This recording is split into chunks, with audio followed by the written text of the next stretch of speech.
Hey, good morning. Hi. Hello? Testing. Hi. Allow me to introduce myself. What's your name again? I'm Chick McGee. How are you? Oh, that beard looked good. Growing back in. Oh, it's all bushy, isn't it? I got a bushy beard. I got that bushy thing going. It's the Bob and Tom Show. Voice is a little rough, but we'll make it through. Hello, Christy. Hello, Chick. At the Silac Insurance News Desk. There's Good Pat. to see you. Pat Godwin. You look and sound good. You're looking ruddy, Pat. Ruddy. I'm Irish. I was born ruddy. Looks like he's been at sea. Am I the only one noticing this? Oh, yeah. You did you spend any time outside? Yeah. Oh, yeah, lots. Oh, okay. I was going to say, yeah, you're very weather beaten. I drove to a place called Suntan City. That's Did how much you? I was outside. Okay. Isn't that in South Africa? No, that's Sun Sin City. City. Oh, Sun- sorry. Suntan City. Sun City. What's the word? Johannesburg. There's Josh Arnold. Hello there. At the I Hate Steven Singer sidekick chair. There's my buddy Ace Cosby. Mr. Lucky. Mr. Lucky, yes, wearing the Notre Dame hat. We'll get to that in a second. And there's Tom Griswold. Did you have anything to do with Notre Dame? You just like him. Did you go there? Did you? Much like Christy, I was all set to go and then a job. All right. Well, there you go. Hi, Tom. Oh, yeah. Good morning. It's good to see you again. You've been sick for about a week. Yeah. But you're back. Good to see you. There's nothing more exciting than going to the doctor and telling him you're sick, and they go, it's a virus, and nothing we can do. Good luck to you. Yeah. Good luck, buddy. Yeah. Well, So, y'all plugged up. Everything's good now? yeah, but... Okay, good. then Okay. the, Just wash your hands a lot, everybody. The dulcet tones. Okay. He doesn't want anything to do with me. That hasn't changed. No. No. Tell me more. What was the nature of the illness? If I'm tough, Missed you real quick. I'm tough. I can take it, Tom. That's why I've been here so long. Well, you got to be in a good mood. Your team won last evening. Yes, the last 5 wins for the Washington football team have been on the last play of the game. Whoa. I don't know how much more I can take. Oh. But as we're going to hear coming up, Washington, their kicker Zane Gonzalez. We call him Gonzo. Yeah. He hit the ball off the right upright and it bounced through. Oh. And you've seen them countless times hit the right upright and bounce away. Yeah. This one bounced in. Just happened on, was it Saturday, right? When was the one? I don't know what you're talking Which about. game? Oh, gosh. It'll come to me. Sorry. It wasn't. Well, Washington wins 23-20 last night over Tampa Bay in Tampa. Oof. Okay. And now it's on to Detroit, so be careful what you wish for. No, I noticed a connection between the NFL and classic rock. Oh, yeah? Ace will probably get this. I think Chick might get this, too. I'm going to play you your hint.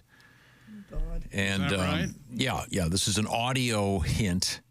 The connection, once again, between the wild card weekend with the NFL and classic rock. Everybody ready? Here we go. Now listen carefully. Oh, yeah. There you go. We've been doing this forever. We've been doing Jalen Hurts and Love Hurts forever. Who did that? Did somebody do that over the weekend? No, I just did it because they played against one another. Who? You've got your Hurts, right? Jordan Love and your Jalen Hurts. Oh, your Jordan joke. Love, the Love Boat. Yeah. That's right. So for the first time, you've got them together. Wait a minute. Your mic just went out. Hello? Let me turn my headphones down. Okay, there we go. Yeah, so a little bit of Love Hurts, Nazareth, the Nazareth Bowl. Fan. The Nazareth Bowl. You know, Mr. Christie's Yeah. husband is a Packer fan. Ooh, big time. Had his jersey on all day yesterday. And the Packers fumbled the opening kickoff. Yep. And by the way, the opening kickoff to me looked like the Packers recovered it, but they gave it to the Eagles anyway. That's what everybody's saying. And yeah. I don't complain about the refs' calls. You know, you take care of your business, you play as a team, and you win. But that thing looked like the guy who fumbled it got it right back, and he had it on the ground. You want the Eagles to win. But they won it. It's the fix was in, I think. All The right. fix was in, Tom. You know how Philly is. They're all wired up. Did Philly end up winning that one? Yeah, Yeah. they did. Yeah, he sure did. What I failed to find out was I know you submitted your picks for the shoe-in list. Yes, I did. 2-2. And there was a little bit of confusion on this end. Pending tonight. Well, you don't know how the point spread works either. No, this wasn't involving the point spread. It was involving the document given to Josh to read, and I'm not sure he read what you actually had written down. So I was reading it as the first team listed was the one that you picked, is how I was reading it, because I wasn't told exactly what teams you were picking. So what I'm saying is you're going to have to check the. I had the Eagles -4. They certainly did that. Mm-hmm. I had the Chargers -3 beating Houston in Houston. That did not happen. I had the Ravens -10 versus Pittsburgh. Oh, that happened on Saturday night. Denver +10 at Buffalo. Buffalo pounded them like 31-7 or whatever it was. And the Vikings tonight, I have the Vikings -1.5. And wasn't it Denver that missed just before halftime, tried to kick a field goal and it hit the upright and didn't go in, right? And I had Washington last night +3 at Tampa Bay. So, but that doesn't mean Washington had to win by 3, which is what I think you're thinking. That's not the way that works. No. Never mind. That's an off-air discussion that was. All right. Very boring. Was it good football over the weekend? Like good games? Last night's Washington-Tampa Bay, I think that was the best game. But the other ones. Well, the college games were great, too. Oh, yeah. Ohio State and Texas. Yeah, that was something else on Friday night. Close. Yeah. Jack Sawyer, the Ohio State Buckeyes. Touchdown return. And what a recovery for a touchdown. Jack Sawyer, All-American. That's got kind of that All-American. Dreamed of being an Ohio State Buckeye when he was growing up in Ohio. Wow. And now he is. Oh. That's See, sweet. dreams can't come true until life happens and squashes the life out of it. Depending on Which will happen to Jack. So wait a minute. Sure, it happens to All of us at one point. all of us. On that note, Life is suffering, kids. And glad to have you back. And I told you, trying to have fun over here, Tom. Don't do that so early. Who did I tell you was going to be the Patriots head coach before I left? Who did I say? Vrabel? Yeah. Now and you said I could take it as a pick, right? I don't recall, but I guess so. Hire him? Yeah, he's head coach of the Patriots now. Wow. Happened yesterday. Congratulations. Mike Vrabel, also Ohio State Buckeye, by the way. Mm-hmm. Vrabel. There you go. Vrabel. Hello. You missed a lot, so we're going to have to catch you up with some songs from Pat Godwin. Yeah. Coming up today, our good friend, comedian Greg Warren will be joining us. Do we have a release date on his new show? Nope. I saw Josh Arnold on the fabulous Greg Warren podcast. I did too. It was wonderful. Right there in the studio. It was crazy. Sitting right next to Greg. Yeah, I had a good time on the Consumers. What was the topic? Bass Pro Shop. Bass Pro Shop. Yeah. Wow, cool. That's something you know a lot about? I didn't know. I knew some about the history, but not all. I learned some things. Good. Yeah. Is Greg a fisherman? No. Well, there's a big pause between my answers and your responses. that was like 4 or 5 in a row. I'm getting the same thing, and I was trying to figure out if I'm trying to give you room to expound. I was trying to figure out if I was being heard. I'm trying to really. I'm doing everything I can, and he's already on me that I'm in a bad mood. So I don't know what I can do lately. I don't know. Well, when you shout out, what did you shout out? Didn't you say something like "Life is nothing but suffering"? What was your quote here? Life is suffering. Yeah. Okay, good. I forgot they took over the pyramid in Memphis. Basketball shop. Yeah. It was a huge arena, and they turned it into a store. Okay. They did? Oh. Well, that's nice. It's got to be fun. Well, coming up, as I mentioned, comedian Greg Warren. Exciting things in the world of news out there that we'll be getting to, including the donut shortage? Yeah, that's a big story. Yeah, there's a. Why aren't we leading with that? Don't even joke about something like that. Admittedly, it's a somewhat limited shortage. You'll be okay. Still. Snowman in the news. 2 sex toys stories in the news. Both very interesting. And one of them involving the Consumer Electronics Show. Oh. So you can only imagine if they're getting a hold of sex toys at the CES, how that's going to go. Also, coming up, we have objects in space and a couple of interesting updates coming your way. Right now, I'm going to update you on Valentine's Day. It's still happening. It's still coming. Therefore, I'd like you to listen to me for just a second. Steven Singer Jewelers, of course, Steven Singer, famous for diamonds and engagement rings, especially. That's the big Steven Singer thing. Hey, if you're thinking of getting engaged, wow, now is the time. Look at the selection of diamonds at IHateStevenSinger.com, and he makes it so easy. But right now, what I want to emphasize is the roses, the Valentine's Day rose from Steven Singer. It's not just a real rose. It's a real rose dipped in 24-karat gold. And This year, it's called the Peacock Teal Rose, kind of a Caribbean feel, multicolored, a palette of some 20 different shades. And you got to see it to believe it. And, of course, it has the Steven Singer lifetime guarantee, like everything from Steven Singer Jewelers. Where do you find him? Well, of course, you find him at IHateStevenSinger.com. And you remember the call of the peacock, don't you? I do. Go ahead. It's lovely. Lilting. It's beautiful. I am awake. People Yeah, so what come you're from saying- miles around to hear it. Let me get this straight. You want to hear it again? Yeah. So what you're saying is if you get this lovely rose for your sweetie, when you hand it to her, she opens the box, you go, "Rah!" Okay, good. That's exactly right. But turn your mic off first. Good. Okay, good. Yeah. And don't forget diamonds, of course, real diamonds exclusively, none of the fake stuff from Steven Singer. I hate StevenSinger.com. You can knock this off right now. Pull over. Get it done, as they say. $79 will get you that rose. And, of course, if you're thinking of getting engaged, forget the hassle. It's one place, one price, Steven Singer. I hate StevenSinger.com. Coming up, we also have a survey. I was just talking about this yesterday. Do we turn the Christmas lights off? Do we take the wreaths down yet or ever? We're going to find out how people feel about that. And coming up, a song from Patty G. We are in the O'Reilly Auto Parts Studios, and this is the Bob and Tom Show.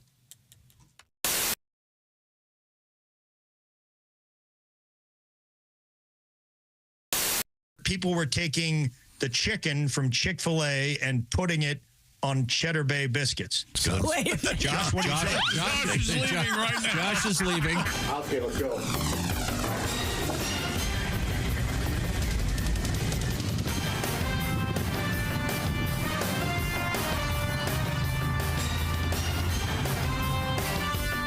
Come on.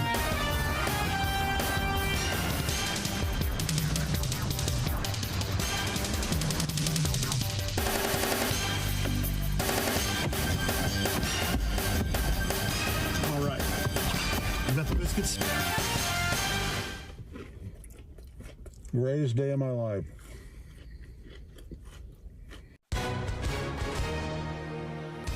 Hi, everyone. If you were injured in an accident, listen up. We have legal professionals standing by right now. You can find out how much money you can potentially get for your accident. I'm Tori Shulman, along with my co-host and spokesman, Al Jackson. So, Al, tell the viewers at home who should be calling right now. Well, Tori, it's just like you said. Anyone who's been injured in an accident that was not your fault, give us a call right now. You can find out if you have a case and how much money you can potentially get. Thanks, Al. So is that what people want to know, if they have a case, if how much money they're going to get? That's what I would want to know. Do I have a case? How much money can I get? The accident that happened can't change, but how much money you receive can. So I encourage everyone watching at home, give us a call right now and find out how much you can potentially get. Thanks, Al. You guys heard it here first. Take advantage of this amazing opportunity and call now.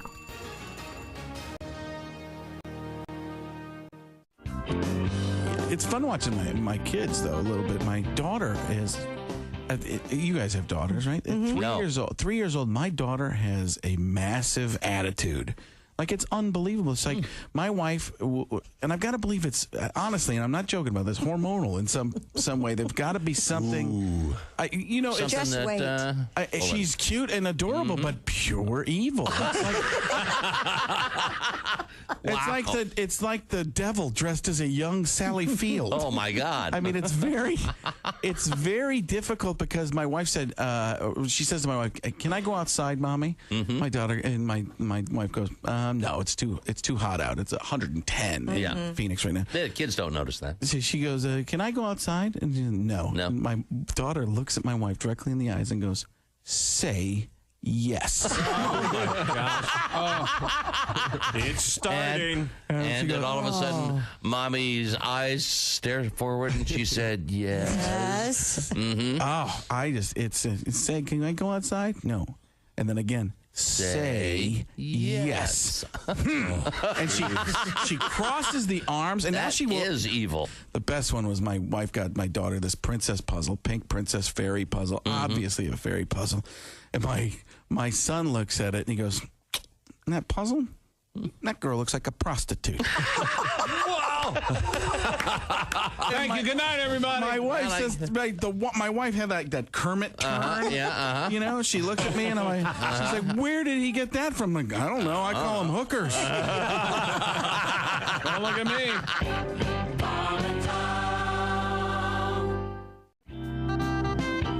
Now, your kids are, what, 11 is your son, right? Yes, correct. How old's your daughter? 6. 6. Okay, great. Yeah, She still gets away with stuff, probably. 6 years old. She's so funny that I just refuse to punish her for anything. Right. She came up from kindergarten one day and she goes, Dad, Stacy and I were playing catch and she hit me right in the balls. She only has an older brother. She's only heard that area referred to as that. A good dad would tell her that she's wrong. I am not going to do that. I have chosen to use that to my advantage. She'll be on her first date making out with some dude and she'll be like, touch my ball. Guess who's done making out? Until at least college, because now everyone in high school thinks she has balls. Thanks, Facebook. Best daddy. Come on.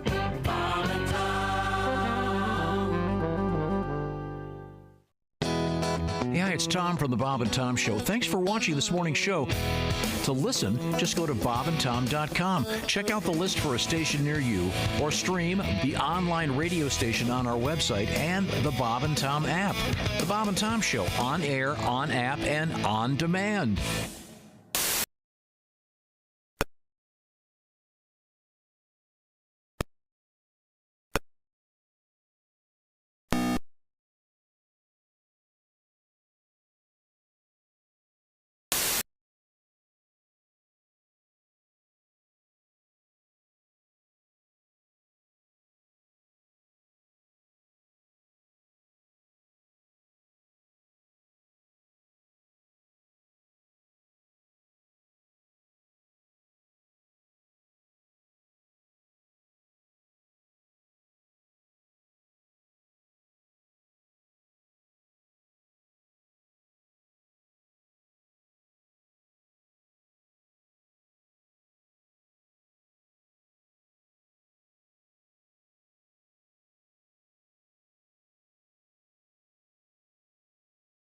Welcome back to the Bob and Tom Show. Christy Lee at the Silac Insurance News Desk. Hi. There's Pat Godwin. Hello. Josh Arnold's here. Hi. Ace Cosby. Hey.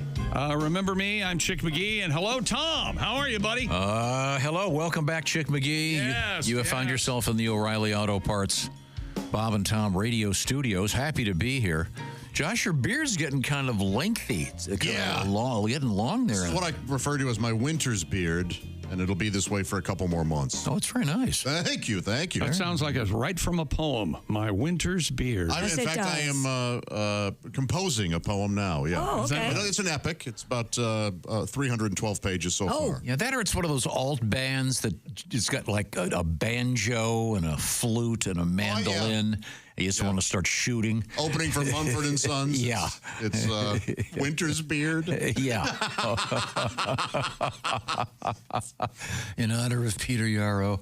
Oh, yeah, he died while I was gone. he did. Boy, that was a surprise, right? Yeah. No one saw that. That makes you think. That really makes you think. Yeah. He was very good. How old was he? 92? If he can go just like that, anyone of them. Now, on the other hand, Did you see this? I bet I knew Christie's got the obit. Sam and Dave. That's a sad one. And more. I thought you meant Anita Bryant. Oh, yeah. I love Sam and I Dave. didn't know that Anita Bryant died till I watched CBS Sunday Morning. I thought she was came dead up on the. already. That's I thought what she is everybody now. said. I thought somebody We killed her thought already. she'd already died. I'm sorry. She was something else, right? She was 84. She passed away. Oh. But yeah, Sam Moore passed away as well on Friday.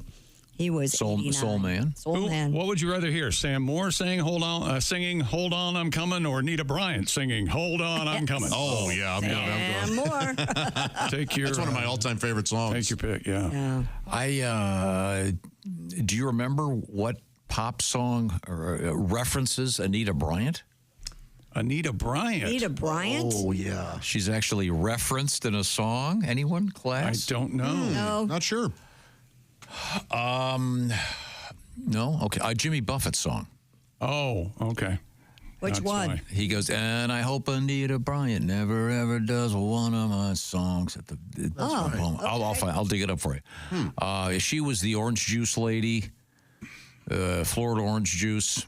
I remember her. I think she was. Wasn't she Miss America or something? I think she was Miss Oklahoma or something. I forget where she was from. Something. Yeah, and I believe she performed at one of the first Super Bowls.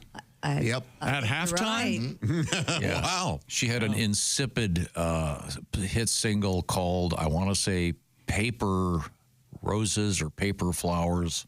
Now, Marie Osmond had paper roses. Okay, yeah. In any event, she's gone now. So she had gotten into this whole anti-gay thing, and oh yeah, she knew how to hate early on. Yeah. And her career tanked. Yeah. But those are some of the obits. But that's not what we're here for. No. What are we here for? Well, we got to catch you up on a couple things you missed last week.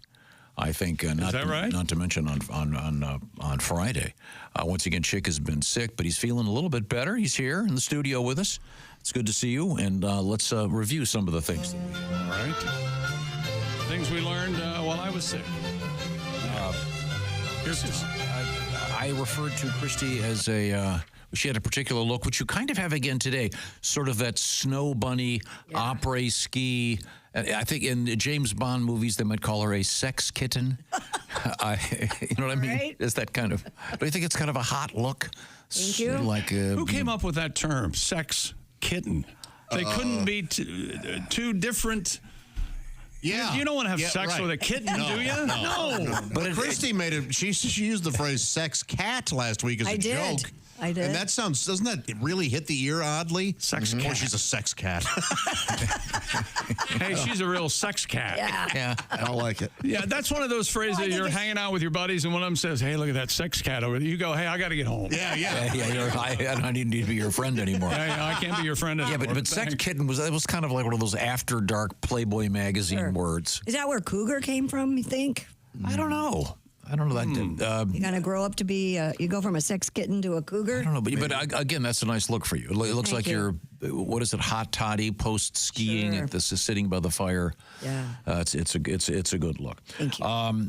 We had the story again. This comes around every few years. There was and is a cold front that has descended on quite a bit of the United States, including parts of Florida, and authorities are warning that iguanas, when they get really cold, they go into kind of a comatose state, and they fall from trees, and they can be up to 5 feet long, and it can be actually dangerous.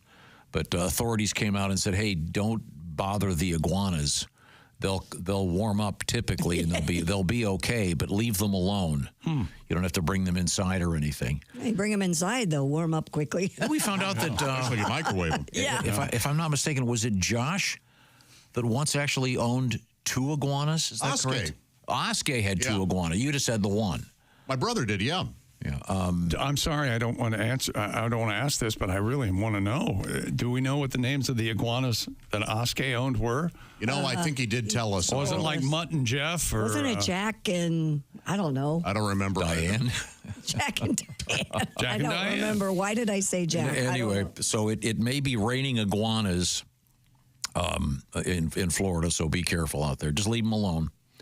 According to authorities, they go into a dormant. It's called a stunned state, but they're not dead.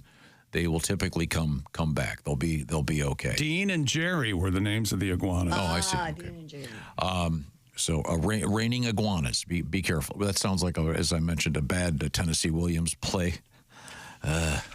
It's raining iguanas. Now we have the night of the iguana. Yeah, okay.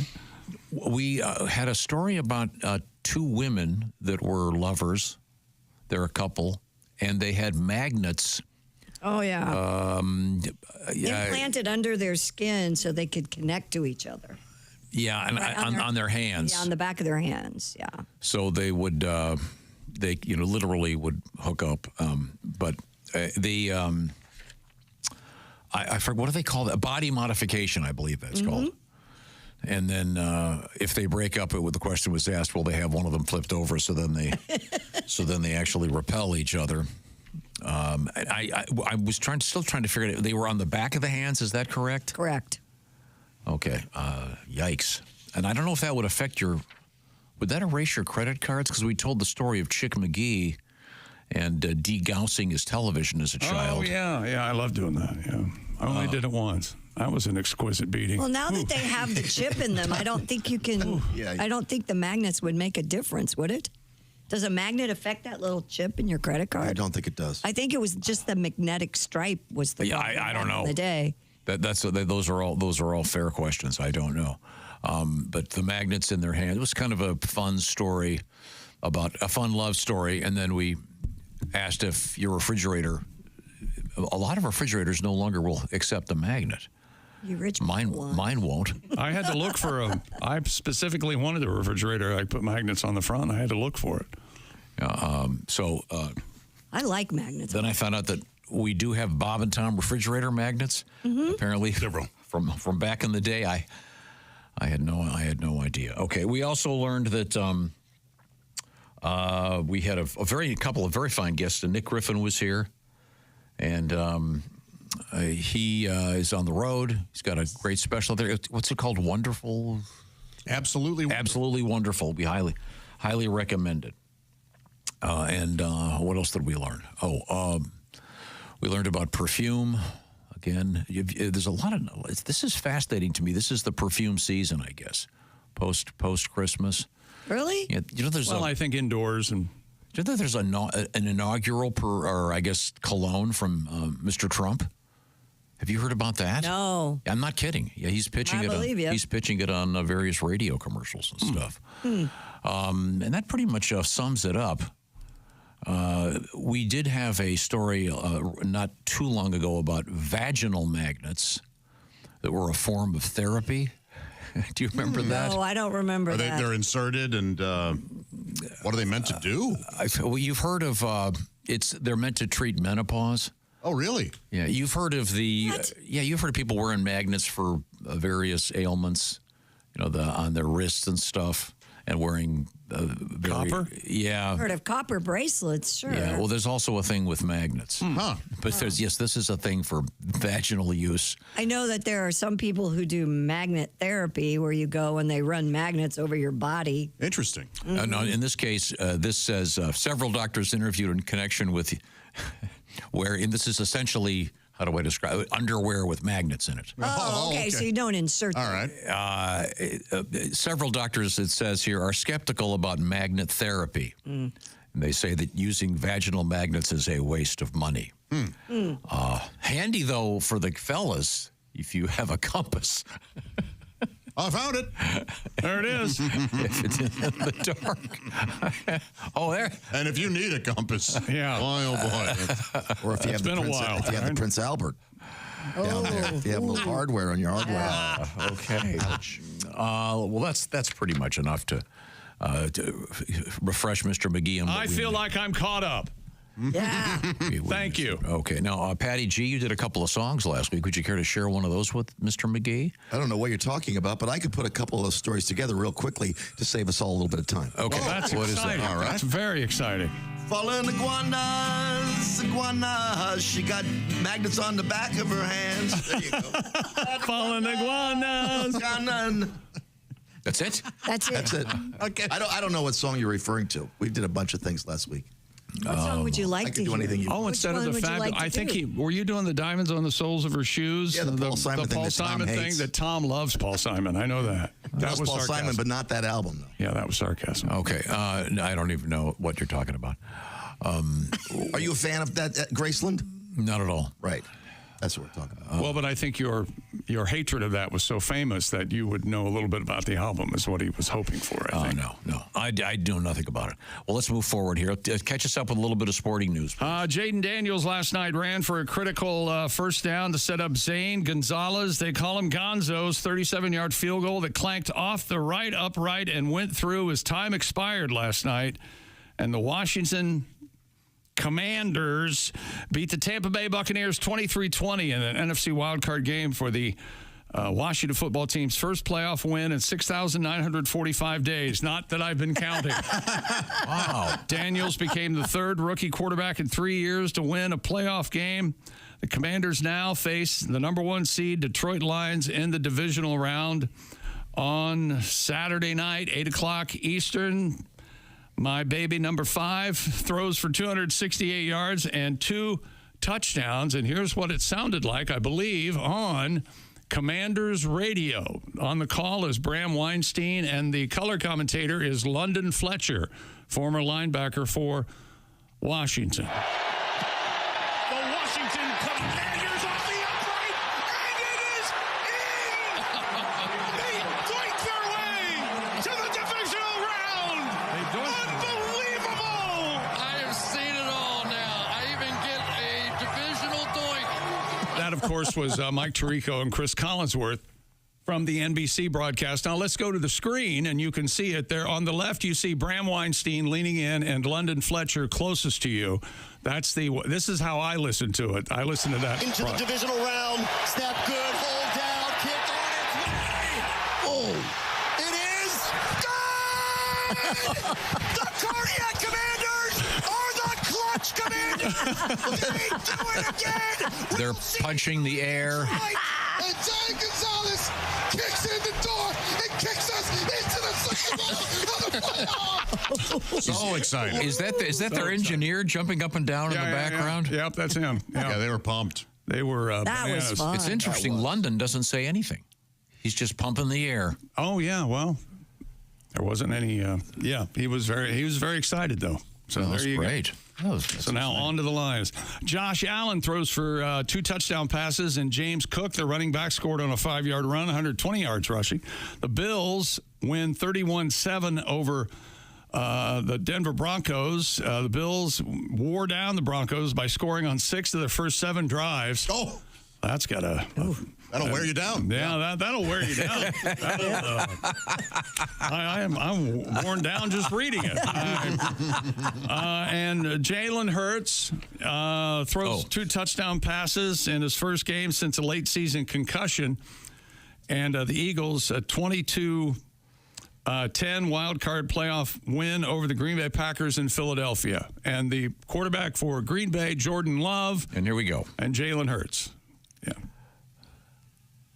There you go. A little Nazareth tribute to the 2 quarterbacks, Jordan Love and Jalen Hurts. That's exactly right. What if they picked it up in the broadcast?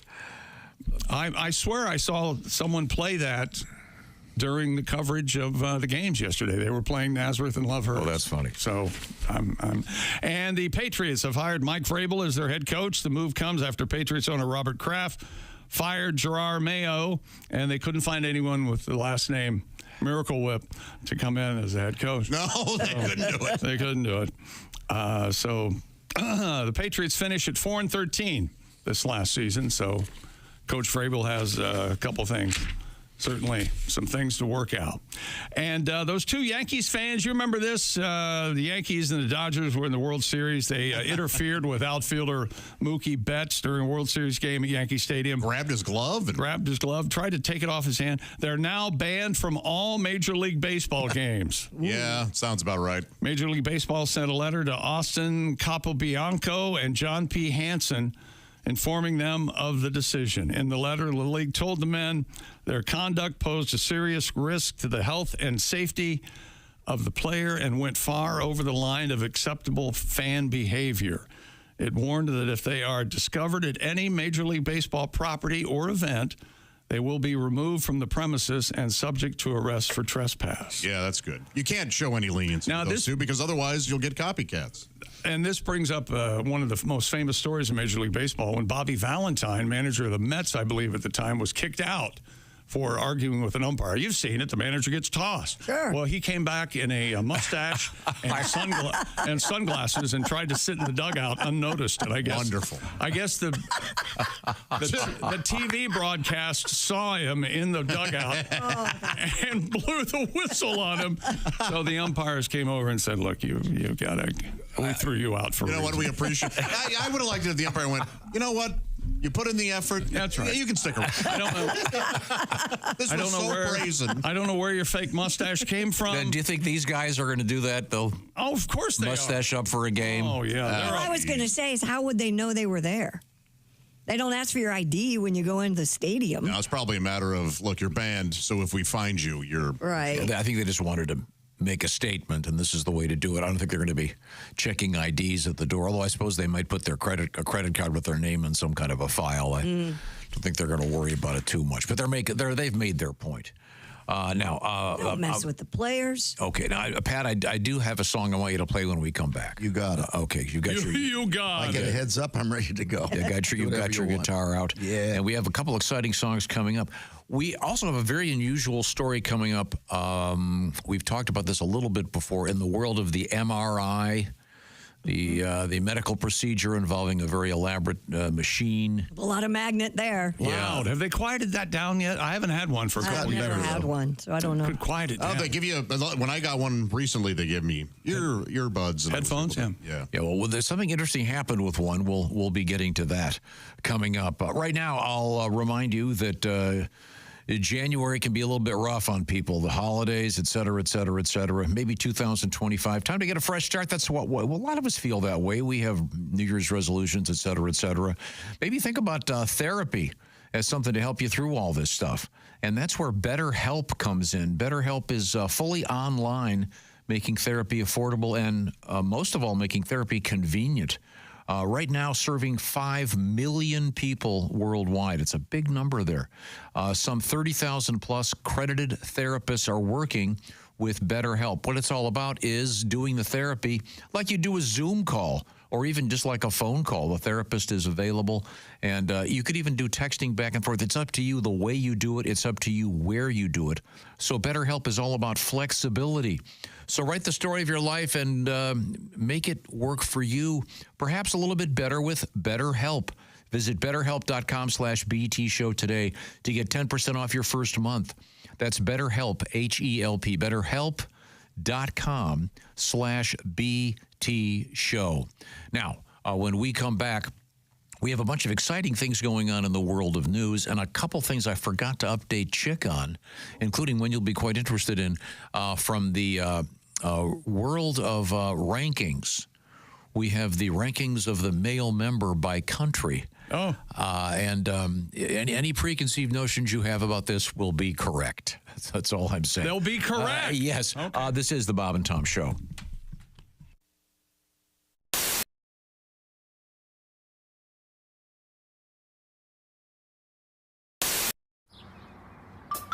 Is that Chick McGee? Why, it sure is. Chick McGee, who knows that an annuity from the folks at Silac Insurance Company means a retirement check in his mailbox every month. Chick works on perfecting his mailbox opening technique. Easy, Mr. McGee. Don't blow that elbow out. Chick isn't quite retired yet. He's just practicing for it. Because one day, Mailbox McGee will be taking his retirement the easy way. SILACINS.com. Silac Insurance Company. Oh, there we go. Hey. There he is. We're talking to comedian Dusty Slay. And Dusty, I recognize you right away. You got a full beard, though. The stash is your trademark. You got the you're going kind of for the Jesus if he had glasses and a cap on look. Well, I can't be rolling around out here beardless. I don't need people seeing this chin, you know? I see. Great to see you, Dusty. Yeah. Great to see you. I'm pumped to be here. Dusty Slay is a great comedian, and he's got a Netflix special that, as they say, was just dropped. I'll speak English. It was just released. Yes. You can see Workin' Man, which got us talking about the band Rush, Dusty, when we heard the phrase Workin' Man. Well, I'm a little bit of a fan, and someone said that I might get a call from them about some copyright thing with the name, and I said, I'd love to talk to them. Let's do it. Well, you've got a tour going, and Geddy Lee has a book coming out, so we're even. Dusty has an interesting background. You were a working man there for a while. You had some real jobs. Weren't you a waiter for a long time? Oh, yeah. Well, I worked a lot. My dad thinks I'm still in high school. I don't think he thinks I've ever worked a day in my life. He goes, what's this working man thing you're talking about? But yeah, I waited tables. I used to work in Charleston, South Carolina at a restaurant called Hyman's, which is located on the same block as a restaurant called Sticky Fingers. And, I'm not making that up, just telling you where it is. I remember that. It's a seafood place. Hyman's a beautiful seafood place. We've been there, too. It's great. It is great. Yeah, and you were a waiter there. Were you a good waiter? I think I was pretty good. I had a little bit of an attitude problem towards the end, but I think I was good, you know. People would come in there and they would ask for weird things. They'd be like, they'd be like, you know what? I haven't done this joke in a long time, and I even forgot the joke. They're like, these jokes are not on the special. I didn't forget any. They're like, what's a good wine with the fried catfish, you know? And I'm like, I don't know, a Budweiser? There we go. It's a hot joke. It's a hot joke. Dusty, you have done a number of the late night shows. Do you remember what was the first one you did? Do you remember? Very first late night, I did Jimmy Kimmel, and I never tell people to go watch that one. I feel like that one was not that good. The jokes are great, but I don't know how to prepare for a late night at that point. But my first Tonight Show, very good. Cool. Well, let me ask you this. Since you've said that the Kimmel event did not go well, why don't you share? What was the first joke you did on it? Do you remember? Well, I did a joke, trailer park joke. I said I grew up in a trailer park. We had a lot of fun, but I'm not sure why they call it a park. You know, there were no rides in there, no water slides. We had like an occasional slip and slide, or like an old tarp with some Dawn dish detergent. We put our slip and slide over a tree root one time because we was going to jump it. And that's not how that works at all. I like that very much. I hit that tree root. I just got up and got a job, you know? I'm Donnie Baker, and I'm going to be a pro baseball player. I swear to God I am. A lot of people think you get in your mid-30s and your career's over, but like I always say, until they stop scouting, I ain't going to stop playing. The fact remains, I'm probably the best player I know of. My Little League coach held me back because his son had a decent curveball. There's a certain range I've got, but I basically put my hopes in this. I had a full-ride scholarship to play ball at the University of Phoenix, but I had Tommy John surgery on both knees, so can we stop now?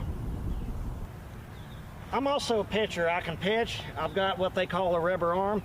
I can throw right-handed for days. I can throw left-handed for days. A lot of people, you know, I'm basically amphibious.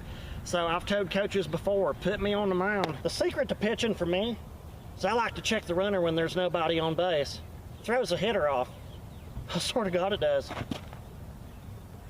This is third base. I've been there before, but usually it was after proms, man. But I probably know more about the scoring position than anybody I know of. Basically, my knowledge of the game, I've been taught in different ways, but I've also invented things. I like to get my lead at third base backwards. That way the pitcher thinks there's nobody even here. It's a lot easier to steal home, and with my martial arts expertise, I've been trained at Discount Karate to scissor kick the catcher, and I could even break his karate artery if I had to. So there's no chance of a Pete Rose situation at home. I win it every time, especially if I got my Wolf shirt on.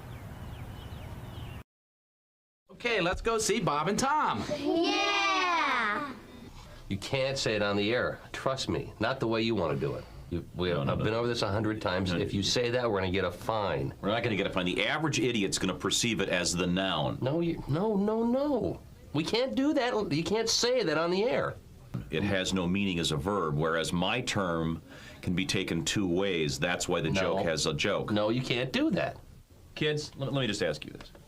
Am I right? The only way to make this joke funny, you've got to use the word cornhole.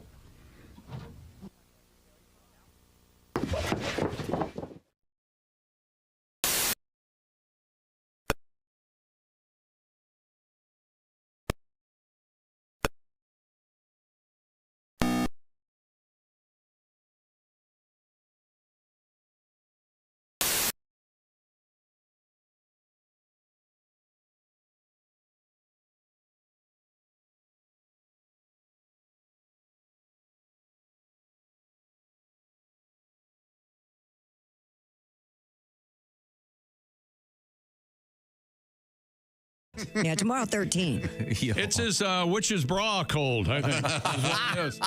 Yeah. Hello, welcome back to the Bob and Tom Show. That's right. Is Chick still a Washington football fan? Oh, yeah, he is. The Washington Commanders off the upright, and it is in! So it hits the upright, clings in. Off the right, clings in. I have seen it all now. I even get a divisional doink. Divisional doink. And now on to Detroit. Saturday night, 8 o'clock Eastern. Oh, boy. Join me, won't you?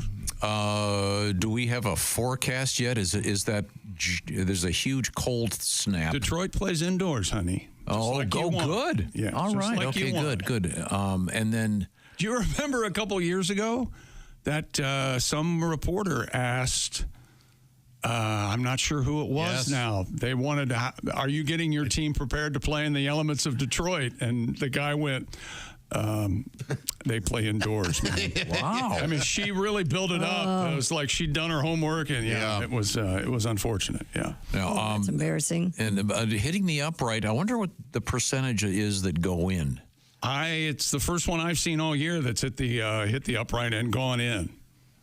There's great video of the kicker for Washington, Zane Gonzalez, running onto the field, and he has his helmet, and he's getting ready for the kick, and he keeps taking his helmet off and adjusting his hair and putting it, and then going back and putting his hair and going back and he was so nervous. And his hair is real short for starters. I will have the video. Didn't feel, yeah. He's just like maybe, but of course he made the kick, so I'm not complaining. Yeah. Maybe Get nervous and adjust your hair all you want. If that's his way to treat his nervousness, that's great. Yeah. And there was great video up of Peyton Manning describing how impressed he is with Jaden Daniels, and I believe Jaden and Peyton are the only two quarterbacks in a playoff situation that didn't punt during a playoff game. I think him and Jaden Daniels and Peyton Manning. And I think we have the video of Zane Gonzalez of Washington fixing his hair. There, let's see how short his hair is. Oh, yeah. Go with the helmet. No, I got to fix my hair again. Okay, wait a minute. No, I'm looking around. Okay. I mean, one more time. Okay. It's a crew cut, basically. Yeah, it is. Yeah, here you go. And that is absolutely nerves. It's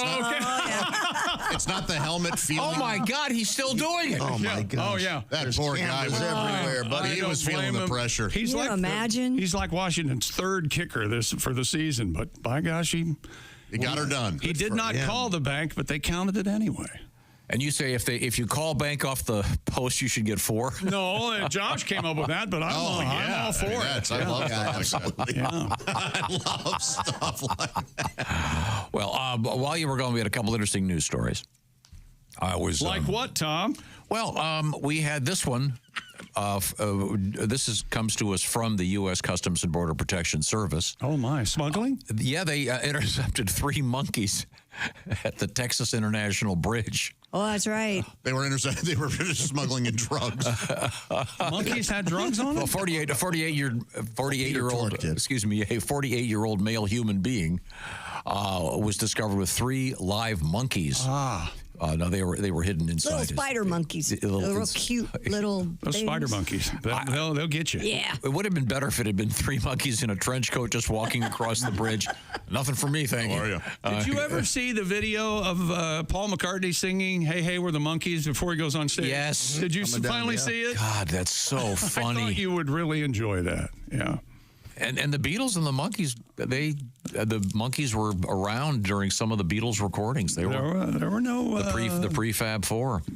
There were no Yeah, I don't think Paul looked at them street and went, fighting. That's a threat. Yeah, no. He was too busy fending off Brian Wilson. They were kind of really inspiring each other. The Monkees, they were just there. Yeah. Now, we also had this one not too long ago. Customs in Texas, again, seized 26 pounds of cocaine hidden in a motorized wheelchair. So it's nice to see motorized wheelchair. It's nice to see that the drug lords are being kind to the disabled and helping them out. They knew it. They could tell because the wheelchair went by too fast. But Pat, now you have a song about smuggling. Is that what this is about? Yeah, I watched the show Miami Customs, and I had an idea to update our little song. That is sometimes a sing along. It doesn't have to be this early in the morning, but it can be if you'd like. So we'd like to know where you're hiding the cocaine.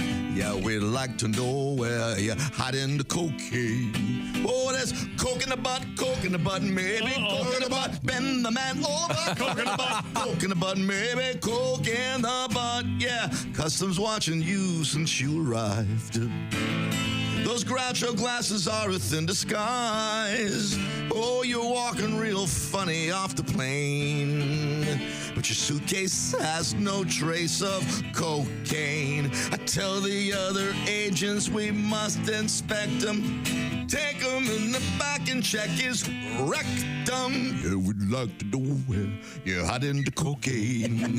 Yeah, we'd like to know where you're hiding the cocaine.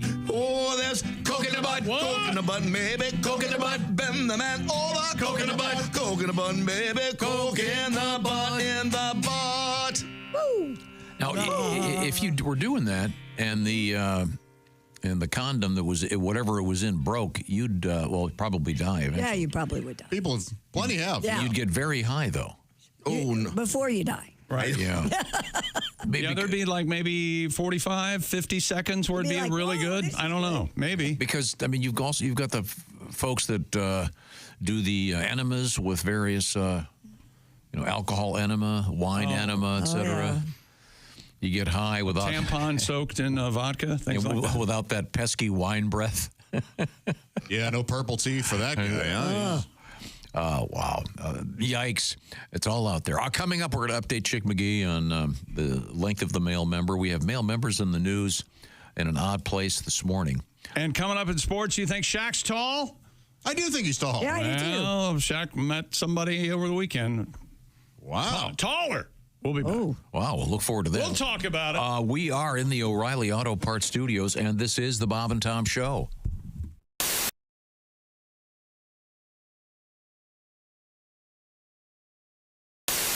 Hi, Christy Lee here. How would you like to go on vacation with me? No, seriously. Join me September 28th on a journey through the lovely landscapes of England, Scotland, and Wales with Paulette. We'll travel through the charming countryside and also experience the historic cities of London and Edinburgh. Experience the best of Britain's rolling countryside and bustling cities rich in history and culture. We'll see the iconic landmarks of London. Visit the storybook villages of Oxford, Chester, and Shakespeare's Stratford-upon-Avon. We'll behold regal jewels of Edinburgh's castle and visit the medieval walls of York. This and so much more. The best part? Paulette makes travel easy, including flights, meals, hotels, sightseeing, and local experiences. It's all planned for you. You can just sit back and have the time of your life. Don't miss your chance to see Britain with me. This is going to be a great group and an amazing trip. I already know we're going to have so much fun. Call Colette at 800-581-8942 or visit bobandtom.com to learn more. Don't miss out. Call Colette at 800-581-8942.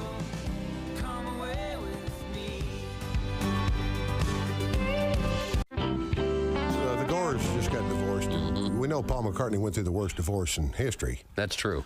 I would have been a great attorney for Paul McCartney. I'd have said, ladies and gentlemen of the jury, my client, right over there, 1964, could not crawl out of a car without every woman in America tearing her hair out, yelling his name at the top of their lungs. He could have had any woman in the world that year. He went with the Manson family-looking girl who was the photographer, who was relatively plain, lived with the woman for 35 years. 35 years, not one night did he ever miss with his wife in 35 years, except when he was arrested for marijuana in Japan, and she was down the hall in a different cell. Yeah. Okay? He loved this woman. She made him eat vegetarian food. Okay? She was not attractive. He put her on the cover of the Band on the Run album. James Coburn looked better than she did. On the cover of that album. This woman couldn't hold a tune in a bucket. Couldn't hold a tune in a bucket. He let her play in his band for 10 years. He loved this woman, lived with her 35 years, never missed a night. She passed away. He became a knight. I think he owns Happy Birthday. I know he owns Ramblin' Rick from Georgia Tech, a hell of an engineer. He's a billionaire. The Queen hit him over the shoulder with a sword and made him a knight. He is a sir. And that one-legged, wooden-legged woman wants you to believe that he's hard to get along with.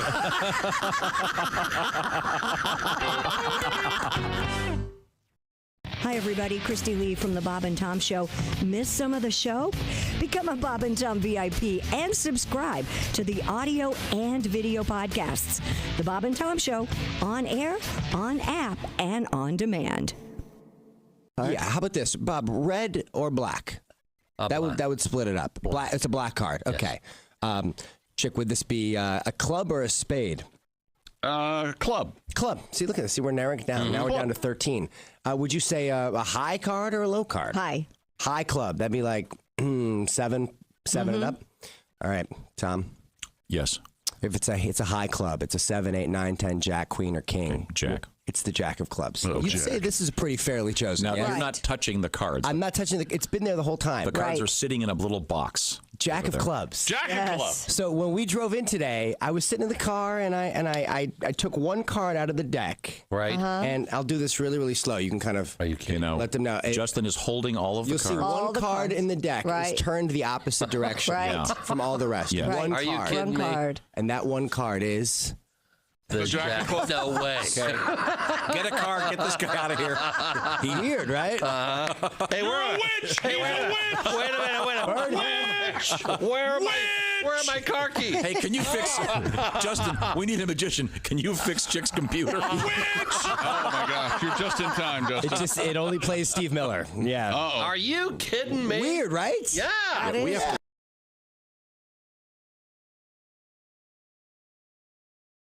Hey man, it's Donnie Baker. Guess what? I saved up some money and bought this new badass spy camera. I swear to God I did. Check out this bad boy. See, I've got some Velcro here that I can put it right on my tap-out cap.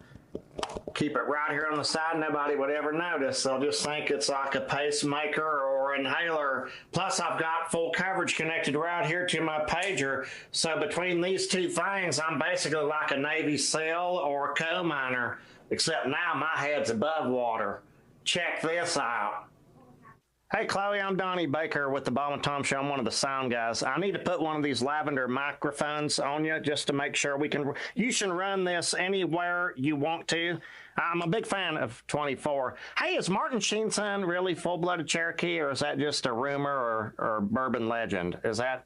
Here, maybe we should go this end first. Yeah, it's a lavender microphone. It's just What the hell are you doing? I'm putting a lavender... You've got a restraining order. You're not even supposed to be... That's a different permit. That's a different... I'll be right back in a second. That's a different... He doesn't work here. I was that close. Get...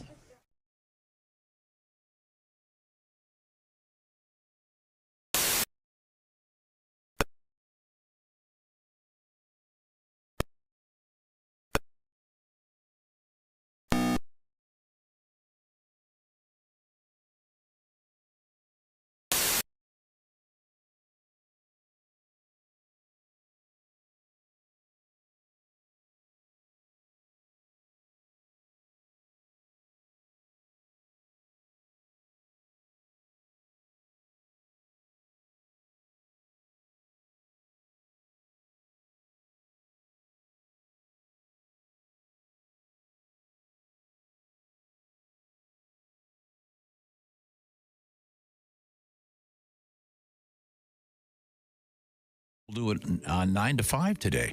So hang in there. We've got a keyword on the way coming up once again about 9 o'clock. Hey, welcome back to the Bob and Tom Show. That's me on harmonica. There's Christy Lee at the Silac Insurance Desk. Hello. There's Pat Godwin. Hello. There's Josh Arnold, the I Hate Steven Singer sidekick chair. Hi there. There's Ace Cosby. Hey.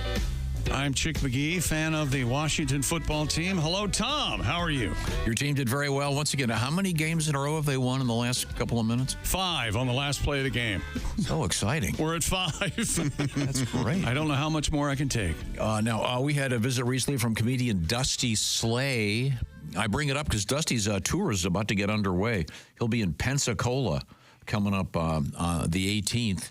And then lots of other spots real soon, including Evansville, Indy, Fresno, Boise, Colorado Springs, and Bakersfield. So if you get a chance, look into seeing Dusty Slay live and in person. It was really fun talking to him. Speaking of comedians, coming up this morning, we'll talk with comedian Greg Warren with The Warren Report. And we should point this out, Josh Arnold, currently featured in a Greg Warren podcast. What's the story on that, Josh? Yeah, the podcast is The Consumers, and I was a guest over the holidays.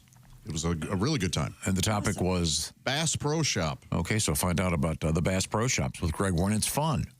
He does a deep dive, as they say. We return to the sports desk with Chick McGee. What's happening over there? We all know how tall Shaq is, right? What, 7'2", something like that?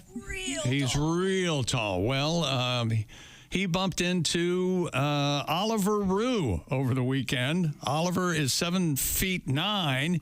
He's a redshirt freshman for the Florida Gators men's basketball team. And I think we have the video. There's Shaq shaking hands with a gentleman. A normal person. A normal size person. And there's Oliver behind him. Oh, yeah, they're doing some kind of skit. They're doing a thing. See, Shaq is very surprised that Oliver's that tall. Look at the size of that He's a guy. string bean. That. Yeah, Shaq's eyes about go to his chin, Rue's chin. Yeah. So yeah, and he's and Shaq, as you point out, Shaq is sort of I don't know how to word this, normally proportioned. Right. I was. Oliver looks pretty good there. Other than he looks a little thinner than a little string beanish. Yeah. But again, he's grown 2 inches since the middle of the year, I think, or the early start of this year. Whoa. Yeah, or last year. Wow. 2024, he was 7'7", and now he's 7'9". So can he stand there and just touch the rim? Yes, that's exactly right. Yes, that's what he can do. That's what he can do. Handy. And we have a special video for Tom. It's called Fun with Science. I don't know if this is a new feature for the Sportscast or not, but check local listings. But it's a lot of snow over the most parts of the United States. And what's worse than shoveling snow? I can't think of anything. Well, this gentleman took a piece of Visqueen and put it over his walk, and I thought Tom would find this fascinating. That's amazing. He just peels the Visqueen back after the snow's fallen, and he has a pristine walkway up to his house. And I thought Tom would be fascinated by this. Looks like they got about 2 inches, 3 inches there. Yeah. Yeah, depending on how heavy the snow is, of course. I had a professor that tried that with his car. Yeah. He covered his car in Visqueen, and then... But the problem was the Visqueen froze to his car. Oh, so it didn't work at all. Okay. So thankfully, it totally worked for this guy. Yeah, I don't know if he put some sort of Pam on the nonstick. And he doesn't seem to be struggling with the weight. No, just him pulling the. Yeah, that's a fairly light snow, and it's only a few inches. But pretty great. Yeah, that's smart. I shoveled a lot of snow. Maybe you should try that, and I think you should shovel snow early and often. Will you not do that? Do you know how many I hit people? the gym a lot. I'm capable of. Tom. Okay. All right. No, it's not up to me. Just ask your doctor. You're all right. Yeah, that's right. You know, your heart wants to jump out of your chest and grab the shovel. It's up to you. I mean, what the hell am I? And I've always liked shoveling snow. You've really always. Yeah. It's like raking leaves with you. There are people who do enjoy it. Now, I know when you rake leaves, you like to reenact battles from civil kind of histories, battles from around the world. You get General Grant over here. There's something about snow shoveling I really like. Okay. It's always very tangible, maybe. Oh yeah, always have. So that's an interesting thing. And I've also heard of the thing of putting it over your car. Yeah. But is Chick right? Do you have to put Pam on the one side of the Visqueen? I'm not too sure. Wouldn't that just grease up your windshield? But our professor walked in and he was dripping with sweat and he had his bicycle helmet on. And he explained to us, he goes, I had to ride my bike here this morning in the snow because... And then he started bragging and I'm not exaggerating, for about 5 minutes about how much more comfortable he was than we were. I used all my body heat. So now my body is generating its own heat. You all are sitting there freezing because you drove in cars with heaters. And I was able to create my own heat. Oh. And the weird thing, he was a computer professor. He wasn't it wasn't like he was doing biology or anything. He was just, we all started just laughing at one point. We're like, why is this guy? Maybe he was just trying to make himself warm by saying that. Oh, he was just dripping. Did he have one of those bikes with the big fat tires for wintertime? Those weren't even around in 98 or whatever. So that was a heck of a ride. He didn't slide underneath some Wouldn't he car. be covered in like that gray yucky snow that you get on the street? Ugh. Yeah. Odd. Okay, well, speaking of gray, yucky snow, we're going to be seeing some of that in a news story coming up. What else is happening in the world of sports? Well, real quick, one more time last night late, the NFL game on NBC last night, Sunday Night Football. Jaden Daniels ran for a first down to set up Zane Gonzalez's 37-yard field goal that hit off the right upright and went through the goalpost as time expired. And Washington beat Tampa Bay 23-20 in Tampa in the NFC wildcard game. And now Washington on to Detroit. Here's what it sounded like on NBC last night. The Washington Commanders off the upright, and it is in. Okay, and that clunk you hear early on is the ball hitting off the right upright. The Washington Commanders off the upright, and it is in. They doink their way to the divisional round. Unbelievable! I have seen it all now. I even get a divisional doink. They have to. I know they mic the rim in the NBA. I know that. They've done that forever. Oh, I didn't know that. I didn't either. You hear the... Well, I knew that, but I didn't. They really do. They have a mic on that thing? You ever watch They basketball must. lately? Yes. Yeah. No, I know they do in basketball, but Well, no, they have a guy on the goalpost, hanging on the goalpost. He's got a boom. With one of those booms. He holds it up there. It's real precarious. You don't see him in the shot. He's by the drone. I see. I don't think they have to mic the nets in hockey because you just hear those pucks hit the posts and the bar. It's not the same thing, Josh. You know that. It's very exciting. One's get a good clang. Yes. It's America's, very exciting. It's America's favorite pastime, NFL football. Oh, no. Stupid world record. Get a load of this. An Australian freediver has broken the Guinness World Record for the longest underwater walk with one breath female. Amber Bork walked 370 feet and 2 inches along the bottom of a swimming pool to claim the title. Guinness noted the 35-year-old walked 10 feet further than the length of a football field. My gosh, with one breath. Or about the equivalent to the height of around 22 double-decker buses stacked on top of each other. That really brings it home for us. She's obviously she has a weight belt on. Yeah, we'll keep her underwater to keep the her human down. body's there. incredibly but buoyant. If you watch this video, it is kind of funny. It looks like someone is just like really drunk. You're kind of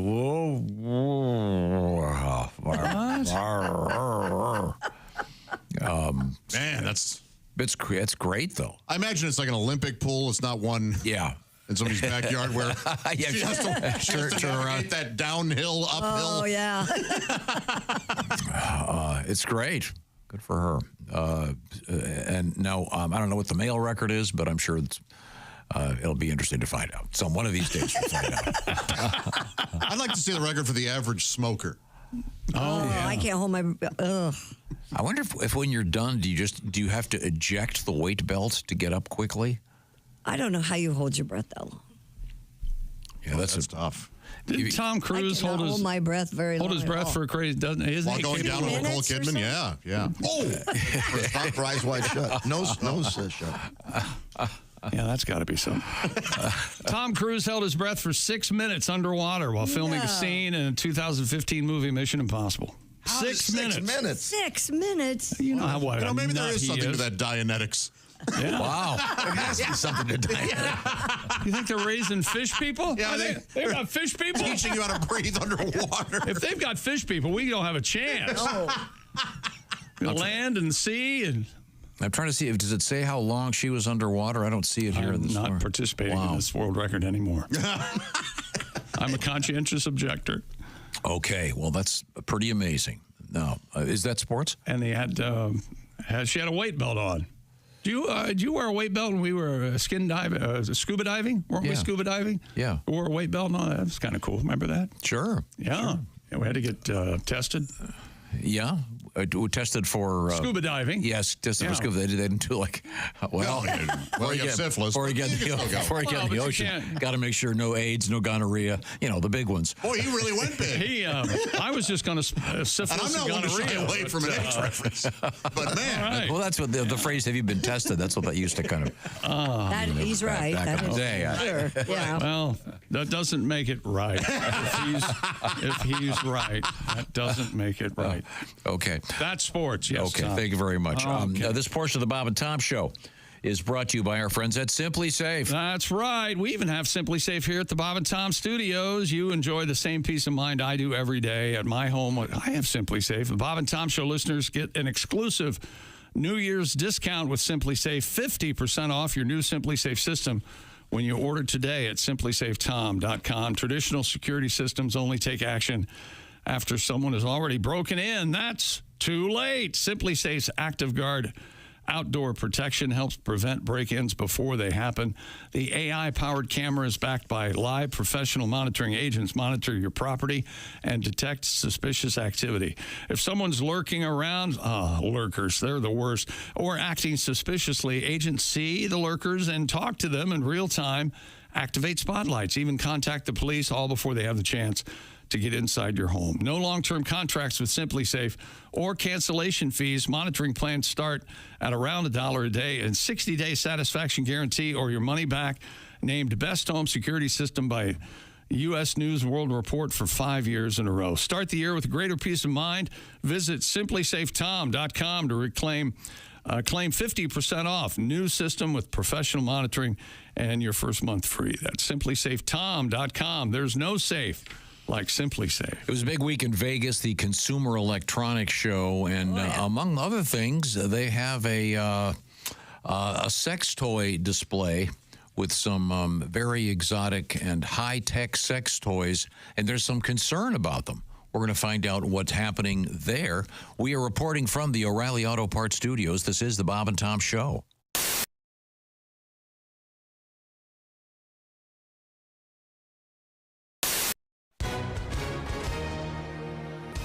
Hi, everyone. If you were injured in an accident, listen up. We have legal professionals standing by right now. You can find out how much money you can potentially get for your accident.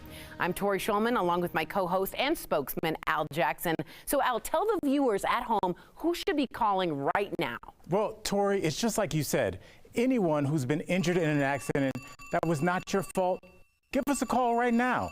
You can find out if you have a case and how much money you can potentially get. Thanks, Al. So is that what people want to know, if they have a case, if how much money they're going to get? That's what I would want to know. Do I have a case? How much money can I get? The accident that happened can't change, but how much money you receive can. So I encourage everyone watching at home, give us a call right now and find out how much you can potentially get. Thanks, Al. You guys heard it here first. Take advantage of this amazing opportunity and call now.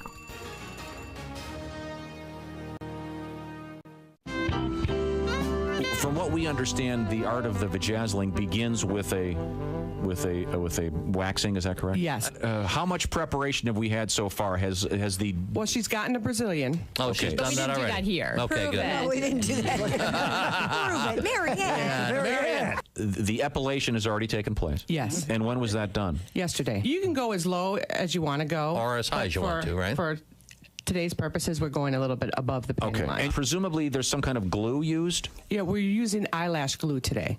Really? Okay. Do you mind? Should I go in there so I can see this? I think you should. Yeah, get right down. Eyeball Good that luck. thing, Do Tom. you mind, Hillary? Would you mind if I go in there? No, of course not. You don't mind if I come in? Okay.